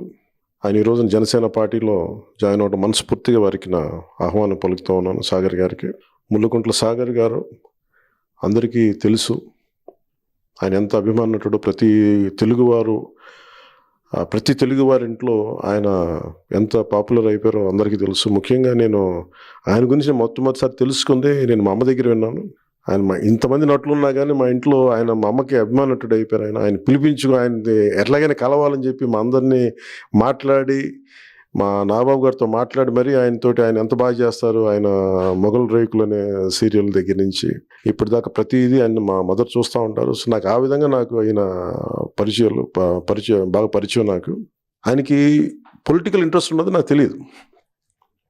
సో మధ్యన ఒక కామన్ ఫ్రెండ్స్ ద్వారా నన్ను కలిసి ఆయన ఆలోచన విధానం ఇవన్నీ నాకు ఆయన పంచుకున్నప్పుడు నాకు చాలా చాలా ఆశ్చర్యం వేస్తుంది. కేవలం ఆయన నటుడే కాదు, చాలా చాలా వామపక్ష ఉద్యమాల దగ్గర నుంచి చాలా అనుభవం ఉండి వాటిలో చిన్నప్పటి నుంచి చాలా ప్రవేశం ఉన్న వ్యక్తి. అలాంటిది అన్ని వామపక్ష భావాలు ఉండి ఈ రోజున జనసేన పార్టీలోకి ఆయన రావటం నిజంగా చాలా మనస్ఫూర్తిగా నాకు ఆనందం కలిగింది. అందుకే మనస్ఫూర్తిగా వారికి నేను ఆహ్వానం పలుకుతూ ఉన్నాను. అలాగే సాగర్ గారి సేవలు పార్టీకి కానీ, తెలంగాణ రాష్ట్రానికి కానీ, తెలుగు ప్రజలందరికీ కూడా ఆయన సేవలు జనసేన ద్వారా ముందుకు తీసుకెళ్తాం, ఆయన్ని సద్వినియోగం చేసుకుంటాం. అలాగే సాగర్ గారిని కూడా పార్టీ పరంగా ఆయన ఉన్నత బలమైన పదవిలో కూడా ఆయన ముందుకు అలంకరించేలా చూస్తాం దాన్ని ఖచ్చితంగా. అలాగే ఎన్నికలకి ఆయన వంతు సహాయం చేయాలని మనస్ఫూర్తిగా నేను వారిని కోరుకుంటా ఉన్నాను. ఇది ఎలా ఈయనతో పరిచయం ఎలా? నేను ఎక్కువ గద్దర్ గారి దగ్గర విన్నాను. గద్దర్ అన్న ఏం పేర్లు చెప్తున్నావు? చిరంజీవి గారి దగ్గర నుంచి నాగబాబు, అది అక్కడ ఫ్యామిలీ, పవన్ కళ్యాణ్ గారి దగ్గర నుంచి ఇప్పుడు మళ్ళీ కొత్త బాంబు పేల్చావు గద్దర్ గారు. ఆయనతో ఏంటి రిలేషన్? ఆయనతో అంటే నాన్నగారికి ఫ్రెండ్, నాన్నగారికి వామపక్ష భావాల మావోయిస్టులతో ఫ్రెండ్. ఆయన చెప్తూ ఉంటారు కళ్యాణ్ గారి గురించి, ఇప్పుడు కళ్యాణ్ ఇలా సూపర్ అది ఇదని. అంటే అఫ్ కోర్స్ తనకు బాగా గద్దర్ గారికి బాగా ఇష్టమైన పర్సన్. నేను ఇండస్ట్రీలో ఉన్నా కానీ ఎప్పుడు మాట్లాడేవాడిని కాదు. ఒకసారి వాళ్ళు కలిసినప్పుడు కూడా బయట ఉన్నాను కానీ నేను ఎప్పుడు ఎక్స్పోజ్ అవ్వలేదు. ఒక ఫ్రెండ్ ద్వారా కళ్యాణ్ గారిని కలిశాను. అంటే కళ్యాణ్ గారి ఫ్రెండ్ ద్వారా, కామన్ ఫ్రెండ్ ద్వారా కలిశాను. ఫస్ట్ మీటింగ్ ఒక 2 years అవుతుంది. వెళ్ళినప్పుడు కళ్యాణ్ గారి ఇంటికి వెళ్ళాం మేము. అనుకోకుండా కళ్యాణ్ గారి ఇంటికి వెళ్ళాం. మేము వెళ్ళి కూర్చున్నాం. అప్పుడే కళ్యాణ్ గారు ఒక బుక్ తీసుకొని వచ్చారు. వచ్చి కూర్చుని హాయ్ అన్నారు. నేను అప్పటికి తెలియదు, నా ఫ్రెండ్ పర్సన్ చేశాడు, ఈ సాగర్ టీవీ స్టార్ అది ఇదని చెప్తుంటే చూశారు. అప్పుడుకి ఇప్పటికి అప్పుడు చాలా బియర్డ్ ఉండేది. మీరు అంటున్నారు కళ్యాణ్ గారు, ఏ సీరియల్ అన్నారు? మొగలి రేకులు అంటే, ఓహో మీరా అని టక్మని లేచారు. మా అమ్మగారికి మీరంటే అసలు మిమ్మల్ని కలిసానని తెలిస్తే చాలా హ్యాపీ ఫీల్ అవుతున్నారు అంటే, కళ్యాణ్ గారు ఏంటి ఇలా మాట్లాడుతున్నారు అంటే ఎంత చెప్పుంటారు అంజనమ్మ గారు అంజనమ్మ వీళ్ళ గారు ఇంట్లో ఎంత చెప్పుంటారండి. అని అప్పుడు సర్ప్రైజింగ్ అనిపించింది. అలా అంజనమ్మ గారు నా గురించి ఈవెన్ ఇంట్లో చాలా షేర్ చేసుకుంటారని అప్పుడు కళ్యాణ్ గారి ద్వారా తెలిసింది. ఓకే. తెలిసిన తర్వాత ఆ తర్వాత ఒక్కొక్క స్టెప్ మేము మాట్లాడుకుంటూ గద్దర్ గారి గురించి మాట్లాడడం, ఫ్యామిలీ బ్యాక్గ్రౌండ్ గురించి మాట్లాడడం, ఆయన ఐడియాలజీ నాకు ఇష్టం కళ్యాణ్ గారిది. ఓకే. అంటే ఐడియాలజీ గురించి నేను చెప్పాను, మీ ఐడియాలజీ చాలా ఇష్టం నాకు. అంటే అంటే అంటే ఇది నాకు ఏంటంటే ఆయన నిజంగా చెప్పాలంటే ఆయన ధైర్యం ఇష్టం. అంటే అవుట్ రైట్ అంటే మీరు గమనించే ఉంటారు, ఆయన ఆల్మోస్ట్ 10 to 15 years నుంచి ఏ రకంగా ఫైట్ చేస్తున్నారు ద వే సోలోగా. సో అదంతా నేను షేర్ చేసుకున్నాను. తర్వాత ఏంటంటే ఇంకా ఓన్లీ బికాస్ ఆఫ్ అంటే ఇప్పుడు ఆ గద్దర్ గారికి ప్రస్తావన పవన్ కళ్యాణ్ గారి దగ్గర వచ్చింది. గద్దర్ గారికి ఆల్రెడీ తనకు పరిచయం ఉంది కదా వాళ్ళిద్దరికి. పరిచయం ఉంది. You have a journey with Gaddar గారు. అదేంటి గద్దర్ గారితో నాన్నగారి ద్వారా? ఓకే. ఇంకా చాలా పెద్ద జర్నీ అది. సో తను చనిపోయినప్పుడు కూడా మేము అక్కడే ఉన్నాం ఎల్బీ స్టేడియంలో. నేను ఫస్ట్ మా టీమే ఉన్నారు. వెరీ క్లోజ్, డెడ్ బాడీకి దగ్గరలో, వెరీ క్లోజ్. అంటే అంత్యక్రియలు అటన్నిటిలో జరిగింది. మేము ఫస్ట్ అంటే ఫ్యామిలీ, ఆ తర్వాత మేము ఉన్నాం, కోట శ్రీనివాస్, మేము వీళ్ళందరూ. అంటే ఎందుకో చాలా అంటే తెలియకుండానే లైఫ్లో ఒక్కొక్కరి ద్వారా ఒక్కొక్క ఎక్స్పీరియన్స్, ఒక్కొక్క మోటివేషన్ అనొచ్చు. చాలా అంటే నేను అంటే చిన్న ఏజ్లోనే ఒక వైపు తీసుకెళ్ళింది. అంటే ఆ పరిచయాలు లేకపోతే మరి ప్రస్తుతం ఉంటున్న ఫీల్డ్ కి ఈ వామపక్ష భావాలు, మావోయిస్ట్ థాట్ ప్రాసెస్, వీటన్నిటికీ పంతన కుదరదు కదా. How you are getting on? తొందరగా స్పందిస్తాను అంతే. అంటే అది ఏ భావజాలం నేను చెప్పలేను, కానీ రైటా రాంగా అంటే కైండ్నెస్ కొంచెం తొందర రియాక్ట్ అవుతా. అది నా ఒరిజినల్ క్యారెక్టర్. కళ్యాణ్ గారి కోసం అంటే ఓన్లీ బికాస్ ఆఫ్ కళ్యాణ్ గారి కోసం నాకు ఎందుకో ఈయన ఫైటింగ్కి మనమంతా ఏం చేయొచ్చు అలా జనసేనలో తప్పితే నేను ఇప్పుడు వెంటనే పోటీ చేసి ఏదో అయిపోవాలని కాదు. తన కోసం మన ఏ రకంగా తనకి హెల్ప్ అవ్వగలము. ఏ విధంగా హెల్ప్ అవ్వాలని నిర్ణయించుకున్నారు? ఇప్పుడు ఏపీ ఎలక్షన్స్, ఎందుకంటే తెలంగాణ కంటే జనసేన ఏపీలోనే ఒక main party and key role, అది అందరికి తెలిసిందే. డెఫినెట్గా నా తరపు నుంచి ఎస్పెషల్లీ కళ్యాణ్ గారు నాకు ఇచ్చింది ఏంటంటే ప్రచార కార్యదర్శి Telangana and Andhra. So to campaign ఆయన భావజాలాన్ని జనాలకు తీసుకెళ్ళడం, జనసేన సిద్ధాంతాలని జనాలకి చెప్పడం. Active participant in Janasena. Active అంటే అదే మరి ఈ మధ్య కాలంలో ఎక్కడ వినలేదు. మరి అక్కడ పొలిటికల్ హీప్ ఏంటంటే ఇప్పుడున్న సిచ్యువేషన్ లో ఇప్పుడు ఏంటంటే క్యాండిడేట్ సెలక్షన్ ఏంటి ప్రచార కార్యదర్శి అంటే బోల్డంత పని పడేట్టు. మేము వెళ్తుంటాం, వెళ్ళి కలుస్తుంటాం, అన్ని జరుగుతుంది. అంటే బయటికి రివీల్ అవ్వలేము, కానీ వెళ్ళి కలవడాలు పని జరుగుతుంది. 1 month అదే. ప్రచార కార్యదర్శి అంటే ముందు అసలు స్పోక్స్మెన్ గా మాట్లాడాలి కదా. ఎక్కడ మాట్లాడుతున్నట్టు కనిపిస్తలేదు కదా. స్పోక్స్ పర్సన్ వేరు, స్పోక్స్ పర్సన్ వేరు, స్పోక్స్ డిజైనర్. అంటే ఏంటంటే మాకు కూడా ఏంటంటే సార్, అంటే కొన్ని లిమిటేషన్స్ ఉంటాయి. ఎప్పుడు మాట్లాడాలి, ఎక్కడ మాట్లాడాలి, ఎలా మాట్లాడాలి, అంటే మనకంటూ ఒక కొన్ని ఉంటాయి. ఆ టైం బట్టి మాట్లాడాలి. ఎప్పుడు పడితే మాట్లాడితే దానికి వాల్యూ ఉండదు. ఏంటి జనసేన విజయ అవకాశాలు ఎలా ఉన్నాయి సార్? డెఫినెట్ గా దానికంటే ముందు నాకు ఒక సమాధానం. ప్రచార కార్యదర్శి పదవి అనేటువంటిది యువర్ ఆఫర్డా, అడిగారా? లేదు, అసలు పవన్ కళ్యాణ్ గారే ఆఫర్ చేశారు. కళ్యాణ్ గారు ఆఫర్ చేశారు. నేను అసలు ఏది అడగలేదు అసలు. అది కూడా ఏంటంటే అదొక ప్రోటోకాల్. అది నేను ఎప్పుడు అంటే కళ్యాణ్ గారు తన డెసిషనే ప్రచార కార్యదర్శి, నేను ఎప్పుడు ఏది అడగలేదు. దాంట్లో కూడా తెలంగాణ ఉంది, తెలంగాణ ఆంధ్ర డివిజన్ వేరుగా ఉన్నాయి, వేరు ఉంటాయి. తెలంగాణకి మాత్రం నేను మాట్లాడాను. తెలంగాణ టైంలో నేను అగ్రెసివ్గా ఉన్నాను. ఆంధ్రాకి వచ్చేసరికి చాలా మంది ఉంటారు, అంటే చాలా మంది ఉన్నారు. So that's participating. ఎలా ఉంది ఇప్పుడు తెలంగాణ ఆంధ్రప్రదేశ్ లో ఎన్నికల పరిస్థితి? అంటే ఒక ప్రచార కార్యదర్శి హోదాలో ఒక జన సైనికుడుగా వాట్ ఆర్ యువర్ ఎక్స్పెక్టేషన్స్?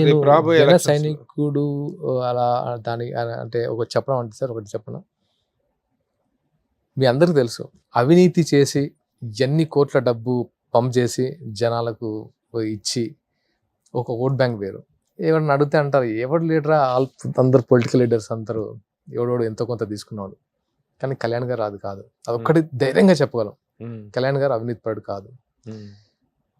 నేను ఒక ఇన్సిడెంట్ చెప్తాను సార్. నేను మా ఫాదర్ అంటే రైతులది అందరూ మాట్లాడతారు కదా, రైతులది అందరూ మాట్లాడతారు. కళ్యాణ్ గారికి ఎందుకు ఓటేయాలో ఒకటి చెప్తాను. నేను ఒకసారి మా ఇంటికి వెళ్ళాను, మా అమ్మ పేరెంట్స్ దగ్గరికి వెళ్ళాను. పేరెంట్స్ దగ్గరికి వెళ్ళినప్పుడు మా ఫాదర్ ఫుల్ ఉరుములు గిరుములు పడుతున్నాయి. మా ఫాదర్ ఇలా బయటికి వెళ్ళి ఆలోచిస్తున్నాడు, ఇలా చాలా సైలెంట్గా ఉన్నాడు. నేను వస్తే ఎగ్జైట్ అవుతాడు, కూర్చుంటాం, చాలా సెలబ్రేట్ చేసుకుంటాం. అలా ఏంటి చూస్తున్నాడు, ఎంత సైలెంట్గా. ఏంటి మా మదర్ని అడిగా, ఏంటి మా ఎందుకంత సైలెంట్గా ఉన్నారు ఆయన ఏంటి అంటే, లేదు వర్షం వస్తుంది, ఇప్పుడు పంట కోసే టైము, వర్షం వస్తే మొత్తం స్పాయిల్ అంటే అయిపోతుంది, మొత్తం నోటికాడ ఊడిపోతుంది అంటే. నేను అరే ఇప్పుడు మనము అప్పటికి ఇక్కడ టెలివిజన్లో ఎస్టాబ్లిష్ అయిన బిజినెస్ పెట్టాం, కన్స్ట్రక్షన్ అంతా, అంటే మనకి ఏమవుద్ది పోతే అన్న ఫీలింగ్లో మనం ఉంటాం. నేను అడిగాను, ఏనన్నా ఇది దీని గురించి అంత టెన్షన్ తీసుకుంటావు, అయితే అయిపోయింది, మనం ఏం చేస్తాం, మన చేతుల్లో లేదు కదా అంటే ఆలోచించి, మనకంటే పర్లేదు మరి హాఫ్ ఎకరము ఉన్న పరిస్థితి కౌలు రైతులు లైఫ్ అర్థం కాదురా, ఇన్ని చేసేస్తారు, లాస్ట్కి వచ్చేసరికి ఇది ఎవరు వల్ల కాదు, వర్షం వల్ల ఇదంతా స్పాయిల్ అవుతుంది అంటే కాసేపు నేను కొంచెం కరెక్టే కదా అనిపించింది. నెక్స్ట్ అక్కడ నుంచి బయలుదేరాను. ఇది నెక్స్ట్ డే వర్షం పడింది, నైట్ కొంచెం ఇబ్బంది పడ్డాం, అంతా అయిపోయింది. నెక్స్ట్ అక్కడ నుంచి బయలుదేరి కరీంనగర్ నుంచి గోదావరిఖన్ నుంచి హైదరాబాద్ బయలుదేరా సార్. అది ఆ ఇన్సిడెంట్ నాకు అనిపించింది, రైతులు ఎలాంటి సిచ్యువేషన్ ఉంటారు దాన్ని. నా బండి వెళ్తుంది తార్ రోడ్డు మీద, హైవే మీద, అందరు రైతులు గుండెలు బాదుకుంటూ తడిచిన ధాన్యాన్ని రోడ్డు మీద వేసేస్తున్నారు పరిగెత్తుకుంటూ వచ్చి.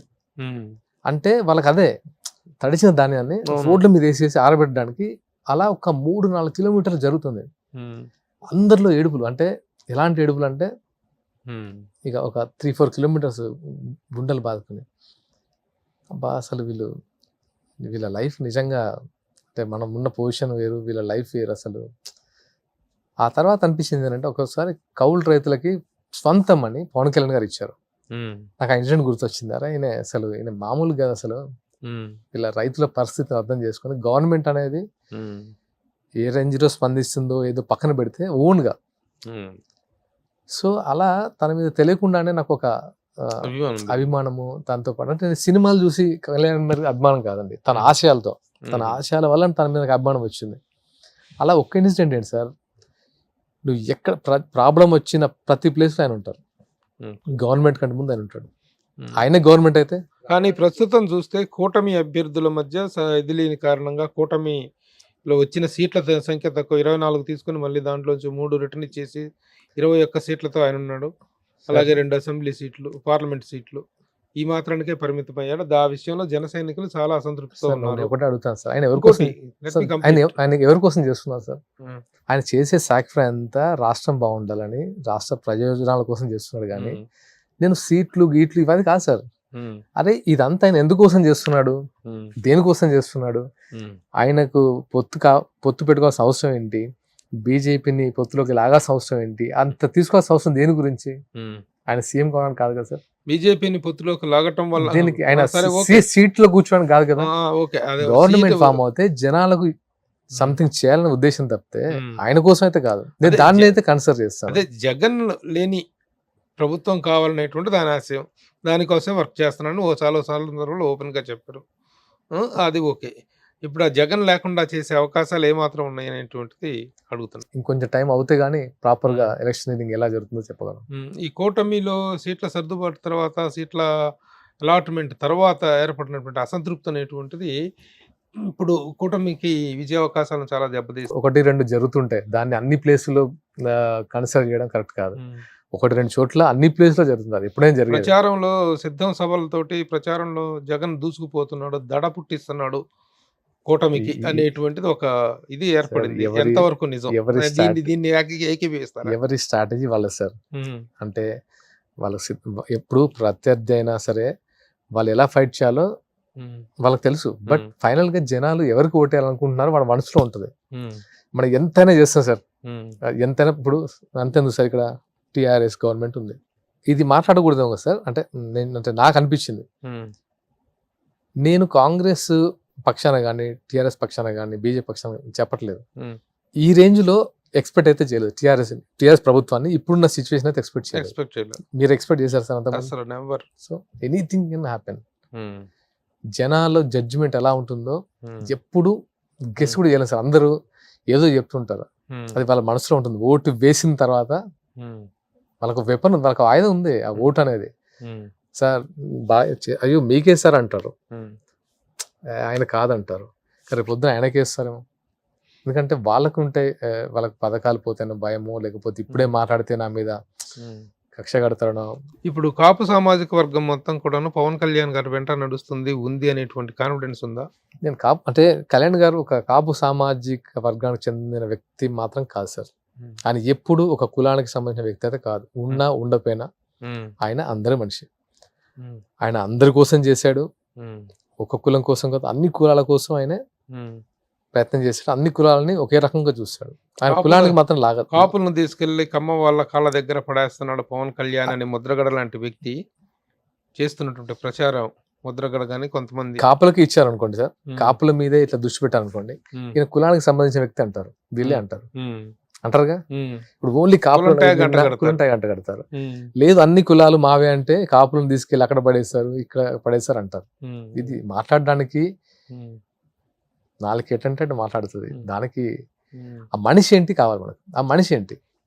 ఫస్ట్ కళ్యాణ్ గారు, పవన్ కళ్యాణ్ అనే వ్యక్తి ఏంటి అది తెలుసుకుంటే ఆటోమేటిక్ గా వీటన్నిటికి ఆన్సర్ దొరుకుతాయని నా అభిప్రాయం. ముద్రగడ పద్మనాభం లాంటి వ్యక్తి పవన్ కళ్యాణ్ మీద చేస్తుంటుంటే, ఒక ముద్రగడ పద్మనాభం కాదు, ఇటు హరిరామజోగి గారు ఒక కాపు సామాజిక వర్గానికి ఈ సమయంలో అండగా నిలవాల్సినటువంటి ఇద్దరు కాపు సామాజిక వర్గ పెద్దలు పవన్ కళ్యాణ్ దూరం పెట్టడం వెనుక, పవన్ కళ్యాణ్ మీద రివర్స్ అవ్వటం వెనుక కారణం ఏంటనుకుంటున్నారు? వాళ్ళ స్ట్రాటజీ ఏంటి? వాళ్ళ దాడి వెనుక ఉన్నటువంటి ఆంతర్యం ఏంటని? వీళ్ళ గురించి నేను నెగిటివ్ కామెంట్ చేయట్లేదు. అంటే ఇప్పుడు నేనేం మాట్లాడినా నెగిటివ్ అనిపిస్తుంది, కానీ నేను ఒకటే అంటే కళ్యాణ్ గారిని అర్థం చేసుకొని ఉంటే బాగుండేది అనిపించింది అంతే.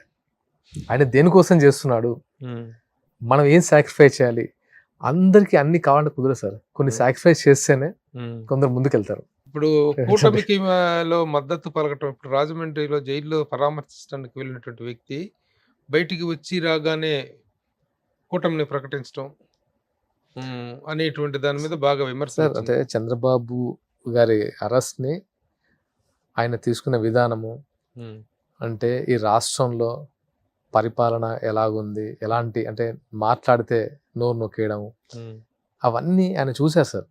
ఆయన అంటే ఏదో ఇన్స్టెంట్ గా తీసుకున్న డెసిషన్ కాదని నా అభిప్రాయం. జైలు నుంచి తీసుకున్న అభిప్రాయం అవన్నీ చూశారు, ఇప్పుడు చూసి ఒక డెసిషన్ తీసుకుని ఉంటారు. దానికి తప్పట్టాల్సింది అవసరం లేదు. తన డెసిషన్ అది, తను ఏ డెసిషన్ తీసుకుని అందరూ సమర్థిస్తాం. కానీ కొన్ని కోట్ల మంది అభిమానులు ఉన్నటువంటి పవన్ కళ్యాణ్ ని ప్యాకేజీ స్టార్ అని, వీకెండ్ స్టార్ అని, దత్తపుత్రుడని, ఇంకా పర్సనల్ గా ఫ్యామిలీ మ్యాటర్స్ కూడా ప్రస్తావిస్తారు. వీటి మీద ఈ వ్యక్తిగత ఎలాంటి ఆయన అభిమానించే వ్యక్తిగా మీ రియాక్షన్ ఏంటి? నాకు చాలా బాధ వేసేది ఏంటంటే ఫ్యామిలీ లాగిన కూడా బాధ వేస్తుంది. అంటే నీకు పాలసీల గురించి మాట్లాడరా బాబు అంటే ఫ్యామిలీలు అవుతారు. ఎందుకంటే పాలసీలు మాట్లాడే దాని దగ్గర ఆన్సర్ లేదు కాబట్టి ఏదో ఒకటి మాట్లాడాలి కాబట్టి ఫ్యామిలీ వరకు వస్తారు. అసలు పాలిటిక్స్ వేరు, ఫ్యామిలీ వేరు కదా sir. Politics are different, family is different. Sir నేను చెప్తాను, ఒక ఇన్సిడెంట్ చెప్తాను సార్. చిన్నప్పటి నుంచి చూశాను సార్, నక్సలైట్ల మధ్య పోలీసుల మధ్య, పోలీసులు కోసం నక్సలైట్లు మందుపాతలు పెట్టి చాలా చేశారు. అప్పుడు బాధపడ్డాం. నక్సలైట్లను రోడ్ల మీద చంపినప్పుడు బాధపడ్డాం. కానీ ఏ రోజు వాళ్ళు ధర్మం తప్పలేదు సార్, ఫ్యామిలీ జోలికి రాలేదు. అంటే అక్కడ జరిగింది ఏంటి సార్, ధర్మ యుద్ధం. ఏ రోజు పోలీస్ ఫ్యామిలీల వైఫ్స్ వాళ్ళకి వెళ్ళి మదర్ మీదకి వెళ్ళి అటాక్ చేయలేదు ఎప్పుడు ఏ కమ్యూనిజం. పోలీస్ వాళ్ళు కూడా సేమ్ టైం వెళ్ళి హస్బెండ్ దొరకపోతే వైఫ్ని తీసుకెళ్ళి అరెస్ట్ చేసిన రోజు లేవు సార్. మాటలు కూడా మాట్లాడలేదు అసలు యాక్చువల్గా. అలాంటిది ఇక్కడ కొంచెం డిఫరెంట్ అంటే డిఫరెంట్ కల్చర్ అనిపించింది నాకు. ఇలా మాట్లాడతారేంటి అసలు ఫ్యామిలీ, అసలు కొన్ని వింటే, కొంతమంది మాట్లాడేది వింటే చాలా డిస్టర్బ్ అయిపోతాం. ఆయన గురించి మాట్లాడాల్సిన మాటలు కాదు అది. అంటే నేను అంటే కొంచెం ఎక్స్ప్రెస్ చేస్తే నేను మాట తూలుతానేమో అని కంట్రోల్ గా మాట్లాడుతున్నాను అంతే. అంటే లేకపోతే చాలా బాధగా ఆవేశం అంటే కొంచెం కంట్రోల్ చేసుకోవాల్సి వస్తుంది. ఎందుకంటే నేను మాట్లాడేది ఇంటర్వ్యూస్ ఇచ్చేసి తక్కువ. ఈ టైంలో నేను మళ్ళీ బర్స్ట్ అయ్యి ఏదో మాట్లాడుతున్నాను అనుకోవడం నాకు ఇష్టం ఉండదు. అంటే ఏం చేస్తారు మీరు? ఎందుకు అది చేయలేదు కాదు, సార్? రేపటి రోజున మళ్ళీ అధికారంలో కంటూ వైఎస్ఆర్సీపీ వస్తే ఒక్కొక్కళ్ళని ఆ. వేటాడి కొడతారనేటువంటి ఇదిని క్రియేట్ చేస్తున్నారు అవతల. సార్ ఏం జరగదు సార్ అది. నిజంగా అక్కడ ఉండేది అది కాదు. ఇప్పుడు ఎవరు చేతులు కూర్చుంటారు సార్? తెగించిన వాడికి తెగించిన వాడికి అసలు కళ్యాణ్ గారు అనే అతను తెగించిన అతను, ఆయన చేతులు ముడుచుకొని కూర్చుంటాడని ఎప్పుడు అనుకోను.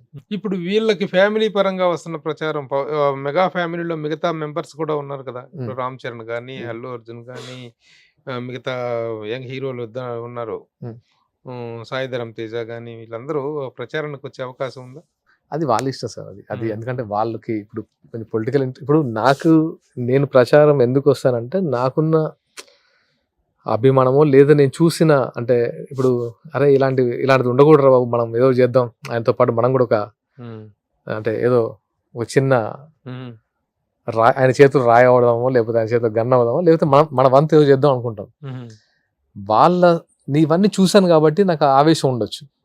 వాళ్ళు ఉన్న సిచ్యువేషన్ లో వాళ్ళ బాబాయ్ కోసం మామయ్య కోసం వాళ్ళు ఏం చేస్తారు వాళ్ళు చేస్తారు. పవన్ కళ్యాణ్ గారు ఆహ్వానిస్తే మేము పవన్ కళ్యాణ్ చిటికేస్తే చాలు మేము వచ్చేస్తామని చెప్పేసి ఆల్రెడీ రామ్ చరణ్, అల్లు అర్జున్ ఉంటారు సార్. ఎందుకంటే వాళ్ళ ఫ్యామిలీ మెంబర్. ఆయన చిటికేసి వీళ్ళ సపోర్ట్ కూడా తీసుకునే అవకాశం ఉందా? నా దృష్టిలో కళ్యాణ్ గారికి ఎవరు సపోర్ట్ అవసరం లేదు సార్. నేను అదే అనుకుంటాను. ఎందుకో ఆయన ఒక్కడే he can manage. So Sagar ఎప్పుడు విస్తృత స్థాయి ప్రచారానికి? ఎలక్షన్ 13వ తారీఖు నెక్స్ట్ మంత్. ఆల్మోస్ట్ ఒక 3-4 days లో 3-4 days లో ఫుల్ ఫ్లెడ్జ్డ్ గా ఆంధ్రప్రదేశ్ లో ప్రచారానికి. విస్తృత స్థాయి అంటే నా పరిధి మేర నేను ఎంత చేయాలో అంత చేస్తాను. మీకంటూ ఇదిగో ఈ ప్రచార బాధ్యతలు అంటూ అప్పగించిన ఏంటి? ఇంకా రాలేదు సార్. ఆ కమిటీలు వేస్తున్నారు. అయిపోయిన తర్వాత వాళ్ళ కమిటీలు వేసి వాళ్ళు చేస్తారు. ఈ ప్రచార చిత్రాలు అవన్నీ తయారు చేస్తున్నారా? ప్రచార సామాగ్రి డిపార్ట్మెంట్ ఉంటుంది కదా సార్, దాని డిపార్ట్మెంట్ దానికి ఉంటుంది. Very good. సో అంటే నేను చెప్తున్నా కదా, నేను చాలా మంది అడిగారు, చెప్తున్నాను అంటే ఓపెన్ గా చెప్తున్నాను. నాకు ఇక్కడ కాంగ్రెస్ వాళ్ళు క్లోజ్ గా ఉంటారు, అందరూ ఫ్రెండ్స్ ఉన్నారు. అండ్ నాకు శ్రీధర్ బాబు గారు, శ్రీపదరావు గారు అబ్బాయి, మోర్ లైక్ బ్రదర్. నాకు బాగా ఇష్టమైన వ్యక్తి తను. అంటే ఆయన పాలిటిక్స్ సార్ నాకు ఎందుకు ఇష్టం అని చెప్తున్నాను సార్. శ్రీధర్ బాబు గారు పాలసీ మీద తప్పితే ఎప్పుడు పర్సనల్ అటాకింగ్ ఉండదు, పర్సనల్ గురించి మాట్లాడరు, చాలా ప్రొఫెషనల్ లీడర్. ఇప్పుడు ఐటీ మినిస్టర్ మీరు గమనిస్తుంటే ఆయన గురించి నెగిటివ్ ట్రోలింగ్ ఒకటి కూడా ఉండదు. మా జర్నీ ఆల్మోస్ట్ 10 to 15 years నుంచి ఉంది సార్. నాకు అందుకు ఆయన అదే భలే చేస్తారు, ఆయన పాలిటిక్స్ అంటే ఇలా ఉండాలి, ప్రజల కోసంగా చేసేది, పర్సనల్ అటాకింగ్ ఏముంది ఇక్కడ. సో అలా చాలా మంది పరిచయం. చాలా మంది అడిగారు, ఏంటి తెలంగాణలో ఉండి నువ్వు ఆంధ్ర పార్టీ కదా జనసేన, ఎందుకు అలా ఇలా, నా ఫ్రెండ్స్ నా వెల్ విషెస్ అని అడిగారు. నేను ఒకటే అన్నాను, నేను పాలిటిక్స్ లోకి వచ్చినట్టు కాదు, నేను నిజంగా ఇప్పుడు నేను పాలిటిక్స్ లో ఉన్నట్టు కాదు, నేను జెన్యూన్ గా చెప్తున్నాను సార్. కళ్యాణ్ గారి మీద ఇష్టంతో, కళ్యాణ్ గారి మీద అభిమానంతో తనకు ఒక జర్నీ విత్ అంతే, దానికోసం వెళ్ళాలనుకున్నా తప్ప పాలిటిక్స్లో ఎంటర్ అయ్యేది కాదు. పాలిటిక్స్లోకి ఎంటర్ అవ్వాలంటే ఫస్ట్ చాలా తెలుసుకునే ప్రయత్నంలో ఉన్నాం. పవన్ కళ్యాణ్ కూడా వీళ్ళతో అదే అంటారంట, రామ్ చరణ్ తో కానీ అల్లు అర్జున్ వీళ్ళందరితో కూడాను ముందు తెలుసుకొని దిగండి, తెలుసుకోవాలి, వితౌట్ నోయింగ్ ద డెప్త్స్, ఒక సపోర్ట్ కోసం అని చెప్పేసి కాదు. ఎగ్జాక్ట్లీ చెప్తారంట. ఇది తెలుసుకోకుండా ఏది పడితే అది మాట్లాడేసి మనకు అన్ని తెలుసు అనుకోవడము, అన్ని రకాల అన్ని అంటే దీన్ని అనుభవిస్తేనే తెలుస్తుంది సార్ దీంట్లో ఉన్న ప్రాబ్లమ్స్.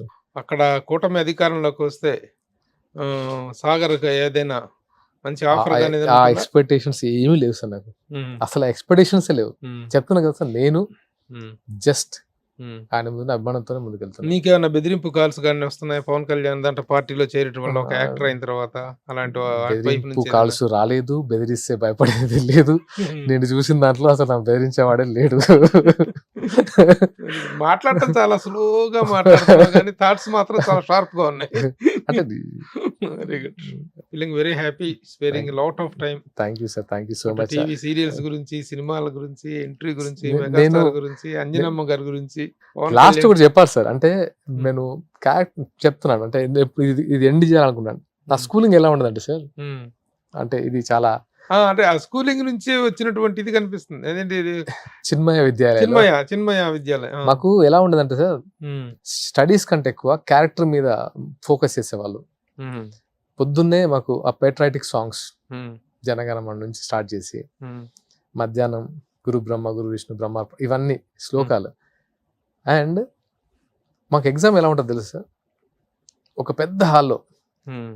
ఒక 500 మెంబర్స్కి ఒకేసారి ఎగ్జామ్ కండక్ట్ చేస్తారు. ఉమ్. అందరికి క్వశ్చన్ పేపర్స్ ఇస్తారు, ఆన్సర్ షీట్ 2 hours తర్వాత తీసుకొని అక్కడ పెడతారు. ఉమ్. అందరూ 200 to 500 ఆన్సర్ అక్కడ పెట్టేసి ఒకే లెక్చరర్, ఒకే సార్, రవీంద్రాచారి అనే పేరు, రవీంద్రాచారి సార్, ఉమ్. అందరినీ చూస్తూ ఒక చిన్న హానెస్ట్కి సంబంధించిన ఒక కథ చెప్తారు. ఉమ్. అది ఎలా ఉంటుంది, ఎలా ఇంజెక్ట్ చేస్తారంటే అది ఆయన చూస్తూ మాట్లాడేది ఎలా ఇంజెక్ట్ అవుతుందంటే తెలియకుండానే మనం ఆటోమేటిక్గా మోటివేట్ అవుతాం. ఉమ్. సంథింగ్ ఏదో చేసి ఇప్పుడు ఎవరు ఆన్సర్ షీట్ వాళ్ళు తీసుకొని కరెక్ట్ చేసుకోవాలి. నిన్ను ఎవడు కరెక్ట్ చేయడు, ఉమ్. నీ ఆన్సర్ షీట్ నువ్వే కరెక్ట్ చేసుకోవాలి, నువ్వు హానెస్ట్గా నీ మార్క్స్ నువ్వు వేసుకోవాలి. ఆ. ఈ ఫ్యూచర్లో కూడా ఇది నీకు హెల్ప్ అవుతుంది. ఎవడు నేను కరెక్ట్ చేయొద్దు, నీ తప్పు చేస్తావు ఉమ్. మళ్ళీ సర్దిద్దుకో, ఓకే. వేరే వాడికి ఆ ఛాన్స్ ఇవ్వద్దు అనేది మా method of. Method of history, Hinduism ఇది ఎక్కువ చెప్పేవాళ్ళు మాకు. ఓకే. ఇది స్కూల్. అటువైపు ఇంటికి వెళ్తే కమ్యూనిజం, అది ఒక స్కూల్. ఉమ్. అంటే టోటల్ గా different Different atmospheres, atmospheres different genres అలా very అలా good. ఉండేది. ఓకే. అందుకే క్యారెక్టర్ ని కొంచెం స్ట్రెంత్ అనే ఉందనిపించింది. కరెక్ట్ రీజన్ ఇది చాలా. ఎందుకంటే ఒక వ్యక్తి క్యారెక్టర్ బిల్డప్ అవటం అనేటువంటిది Yeah. ఆ హానెస్టీ గానీ, హిస్టరీ పట్ల గానీ, చరిత్ర పట్ల గానీ ఒక కన్సర్న్ ఫీల్ అవటం, ఆ ఏజ్ లో పట్ల ఒక ఇది అవటం.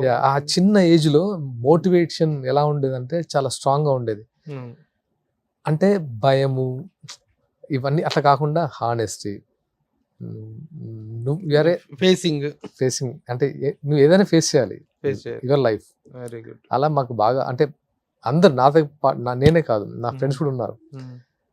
మేము మాట్లాడుకుంటాం, మన స్కూల్ మనకు బాగా నేర్పిందిరా, మన స్కూల్ మనకి చాలా మంచి, అంటే చాలా బాగా ఇచ్చింది, చాలా మంచి. యాక్చువల్ గా మనం పరీక్షలు రాస్తే ఎవరో స్పాట్ వాల్యుయేషన్ చేస్తారు. Your spot valuation for your Yeah. Subject, for your So- papers, for your writings, for your works Exactly. అనేది ఇట్స్ గొప్ప self checking. Self checking. So అలాంటి వాతావరణంలో చదువుకొని వచ్చావు కాబట్టి చిన్నప్పుడు చిరంజీవి గారి అభిమానిగా అల్లర్లు చేసి టీవీలు పగలగొట్టి కేసులు నమోదైనా సరే మళ్ళీ సినిమానందలోకి వచ్చి ఒక క్యారెక్టర్ బిల్డప్. మనం నమ్మేది ధర్మ ప్రకారం వెళ్తే అన్ని సెట్ అవుతాయని ఒక నమ్మకం, అంతే. అది బాగా నేర్పిన. ఏదో ఫోటో వేసి సెలవు అయితే చెప్పగానే మాట్లాడావు చిరంజీవి గారు. నేను ఫస్ట్ మాటలు రాలేదు, నేను కళ్యాణ్ గారి దగ్గర హ్యాపీగా మాట్లాడేసాను. లైక్ ఆయన ఒక అన్నలాగా అన్న మాట్లాడతాం, కానీ చిరంజీవి గారిని ఫస్ట్ టైం చూసిన తర్వాత నాకు మాటలు లేవు. అంటే ఎందుకు గుర్తొచ్చంటే నేను ఆ రోజు పద్మవిభూషణ్ వచ్చిన రోజు చిరంజీవి గారి ఇంట్లో చూశాను కదా నేను. అవును అవును, నువ్వు చిరంజీవి గారితో మాట్లాడాము, ఆయనతోటి నేను వచ్చాను సార్. అయ్యావే అనుకున్నాను. నేను వచ్చిన తర్వాత ఓన్లీ దండేసి దండం పెట్టేసి వచ్చేసావు. నేను ఒక 2 times అటు ఇటు తిరుగుతున్నాను ఎలా ఫేస్ చేయాలని. అంటే ఆయన అక్కడ కూర్చోన్నారు, నేను వెళ్తూ ఉన్నప్పుడు అన్ని రికలెక్షన్స్. ఈయన కోసం ఎంత కొట్టుకున్నాం, అసలు ఒక స్టాప్ కూడా పడింది, అసలు మెస్ అంతా ధ్వంసమైంది, సస్పెండ్ అయ్యాము, చెల్లా చెదర అయిపోయాము, ఆ 1 year అసలు ఎట్లా గొడవలు పడ్డాము అని. అక్కడ నుంచి ఎలా డెస్టినీ మళ్ళీ అంజనమ్మ గారు, తర్వాత కళ్యాణ్ గారు వెళ్ళిన తర్వాత అలా ఉన్నారు. తర్వాత నాకు ఎక్కువ ఇలా సాగర్ నువ్వని తెలుసా చెప్తున్నారు వాళ్ళు. అంతేగాని అంజనమ్మ గారికి చాలా పెట్టని గాని, పవన్ కళ్యాణ్ గారితో ఒక జర్నీ ఉందని కానీ చిరంజీవి గారికి తెలుసో తెలియదు కూడా తెలియదు. వేరే వాళ్ళు చెప్తున్నారు సార్ అంటే చిరంజీవి గారి దగ్గర చాలా మంది ఉన్నారు అప్పుడు ఆ రోజు. ఎక్కువ టైం స్పెండ్ చేసే సిచ్యువేషన్ లో లేరు. వచ్చాం కదా. నేను అలా వెళ్ళేసి చాలా కప్పేసి ఇచ్చేసాను, ఇలా చూస్తున్నారు. నేను అనుకుంటాను, అప్పుడు దగ్గర తీసుకున్నారు, ఇంకేం చెప్పలేదు, ఓన్లీ మౌనం. అంటే అంటారు కదా, మౌనంగా ఉండిపోయాం. కలిసాం సార్ అంటే. Very good. సురేఖమ్మ గారితో ఉంది. సురేఖమ్మ గారు నాకు ఆల్రెడీ నాకు అవార్డ్స్ కూడా ఇచ్చారు. సురేఖమ్మ గారు అండ్ అంజనమ్మ గారు ఇది మొగల్ రేకుల్లో వచ్చి అప్పుడు పరిచయం. సో ఆయన ఈ చిరంజీవి గారితోనే ఎందుకో ఎప్పుడు అది ఎవరి మీద అభిమానం చూసుకుంటూ పెరిగావు, ఎవరి మీద అభిమానంతో అంటే he's like కేసులో sir, ఇరుక్కున్నావా ఎన్ని sir, అసలు ఆయన, బట్ ఆయన వచ్చేటప్పుడు ఇన్ఎక్స్ప్రెసివ్ అయిపోయి మాట్లాడలేకపోయి. సార్ నేను యాక్చువల్గా కాపీ చేశానండి. నాకు యాక్టింగ్ అనేది మొగలి రేకుల్లో నేను చాలా మంది అన్నారు, చిరంజీవి గారిని ఇంప్రెడ్ చేస్తున్న ఈ అబ్బాయి అనేవాళ్ళు. నాకు వేరే తెలియదు. చిరంజీవి గారిని ఒక యాక్టర్ గా చిరంజీవి గారి దగ్గర నుంచి తీసుకోవడం తప్పితే నాకు వేరే తెలియదు. ఈవెన్ నేను మున్నా క్యారెక్టర్ చేసింది కూడా చాలా మంది తెలియదు, ఇప్పుడు కూడా చెప్పలేదు ఎవరికి. మీ ముందు చెప్తున్నాను. రౌడీ వెళ్ళడం ఒక మూవీ ఉంది, ఆ మూవీలో ఆటో జాన్ క్యారెక్టర్ ని ఇమిటేట్ చేశారు. అంటే అది ఫాలో చేశాను, అది వర్కౌట్ అయింది, చాలా పెద్ద హిట్ మున్నా క్యారెక్టర్. అంటే ఇది అంతా ఒక డాట్ కలిసేనంటే ఎక్కడో ఆయన కోసం ఫైట్ చేసుకొని తిప్పలు పడి అదంతా తర్వాత ఇండస్ట్రీకి వచ్చి తర్వాత వాళ్ళ ఇంట్లో ఒక మా ఇంట్లో ఒక ఇంపార్టెంట్ పర్సన్ అంజనమ్మ గారికి మోస్ట్ వాంటెడ్ బెస్టెడ్ అయిన వాడిగా ఉన్నావు. Very good, congratulations. At the same time రేపు 100 రిలీజ్ కి త్వరలో దగ్గరకు వస్తుంది కదా, all the best. Thank you. ముందు ఫిలిమిన్స్ లో కూడా అంత స్ట్రాంగెస్ట్ క్యారెక్టర్స్ తో ఎస్టాబ్లిష్ అవ్వాలని ఆశిస్తూ 100 డేస్ ఆడాలని కోరుకుంటూ all the best. Me support నిజంగా మర్చిపోలేదండి. నాకు సినిమా చూసిన తర్వాత మీరు ఇచ్చిన ఎంకరేజ్మెంట్ కానీ అండ్ ద వే మీరు అంటే తెలియకుండానే మీతో ఉండే చాలా తక్కువ కలిసాం, బట్ మీతో ఆ జర్నీ మాత్రం ఒక అంటే మీన్స్ కార్డియల్ రిలేషన్షిప్ లా ఉంది. Thank you so much sir. Okay, all the best. Thank you sir. Suman టీవీలో మీ పర్సనల్ అండ్ బిజినెస్ ప్రమోషన్స్ కోసం కింది నెంబర్కి కాంటాక్ట్ చేయండి.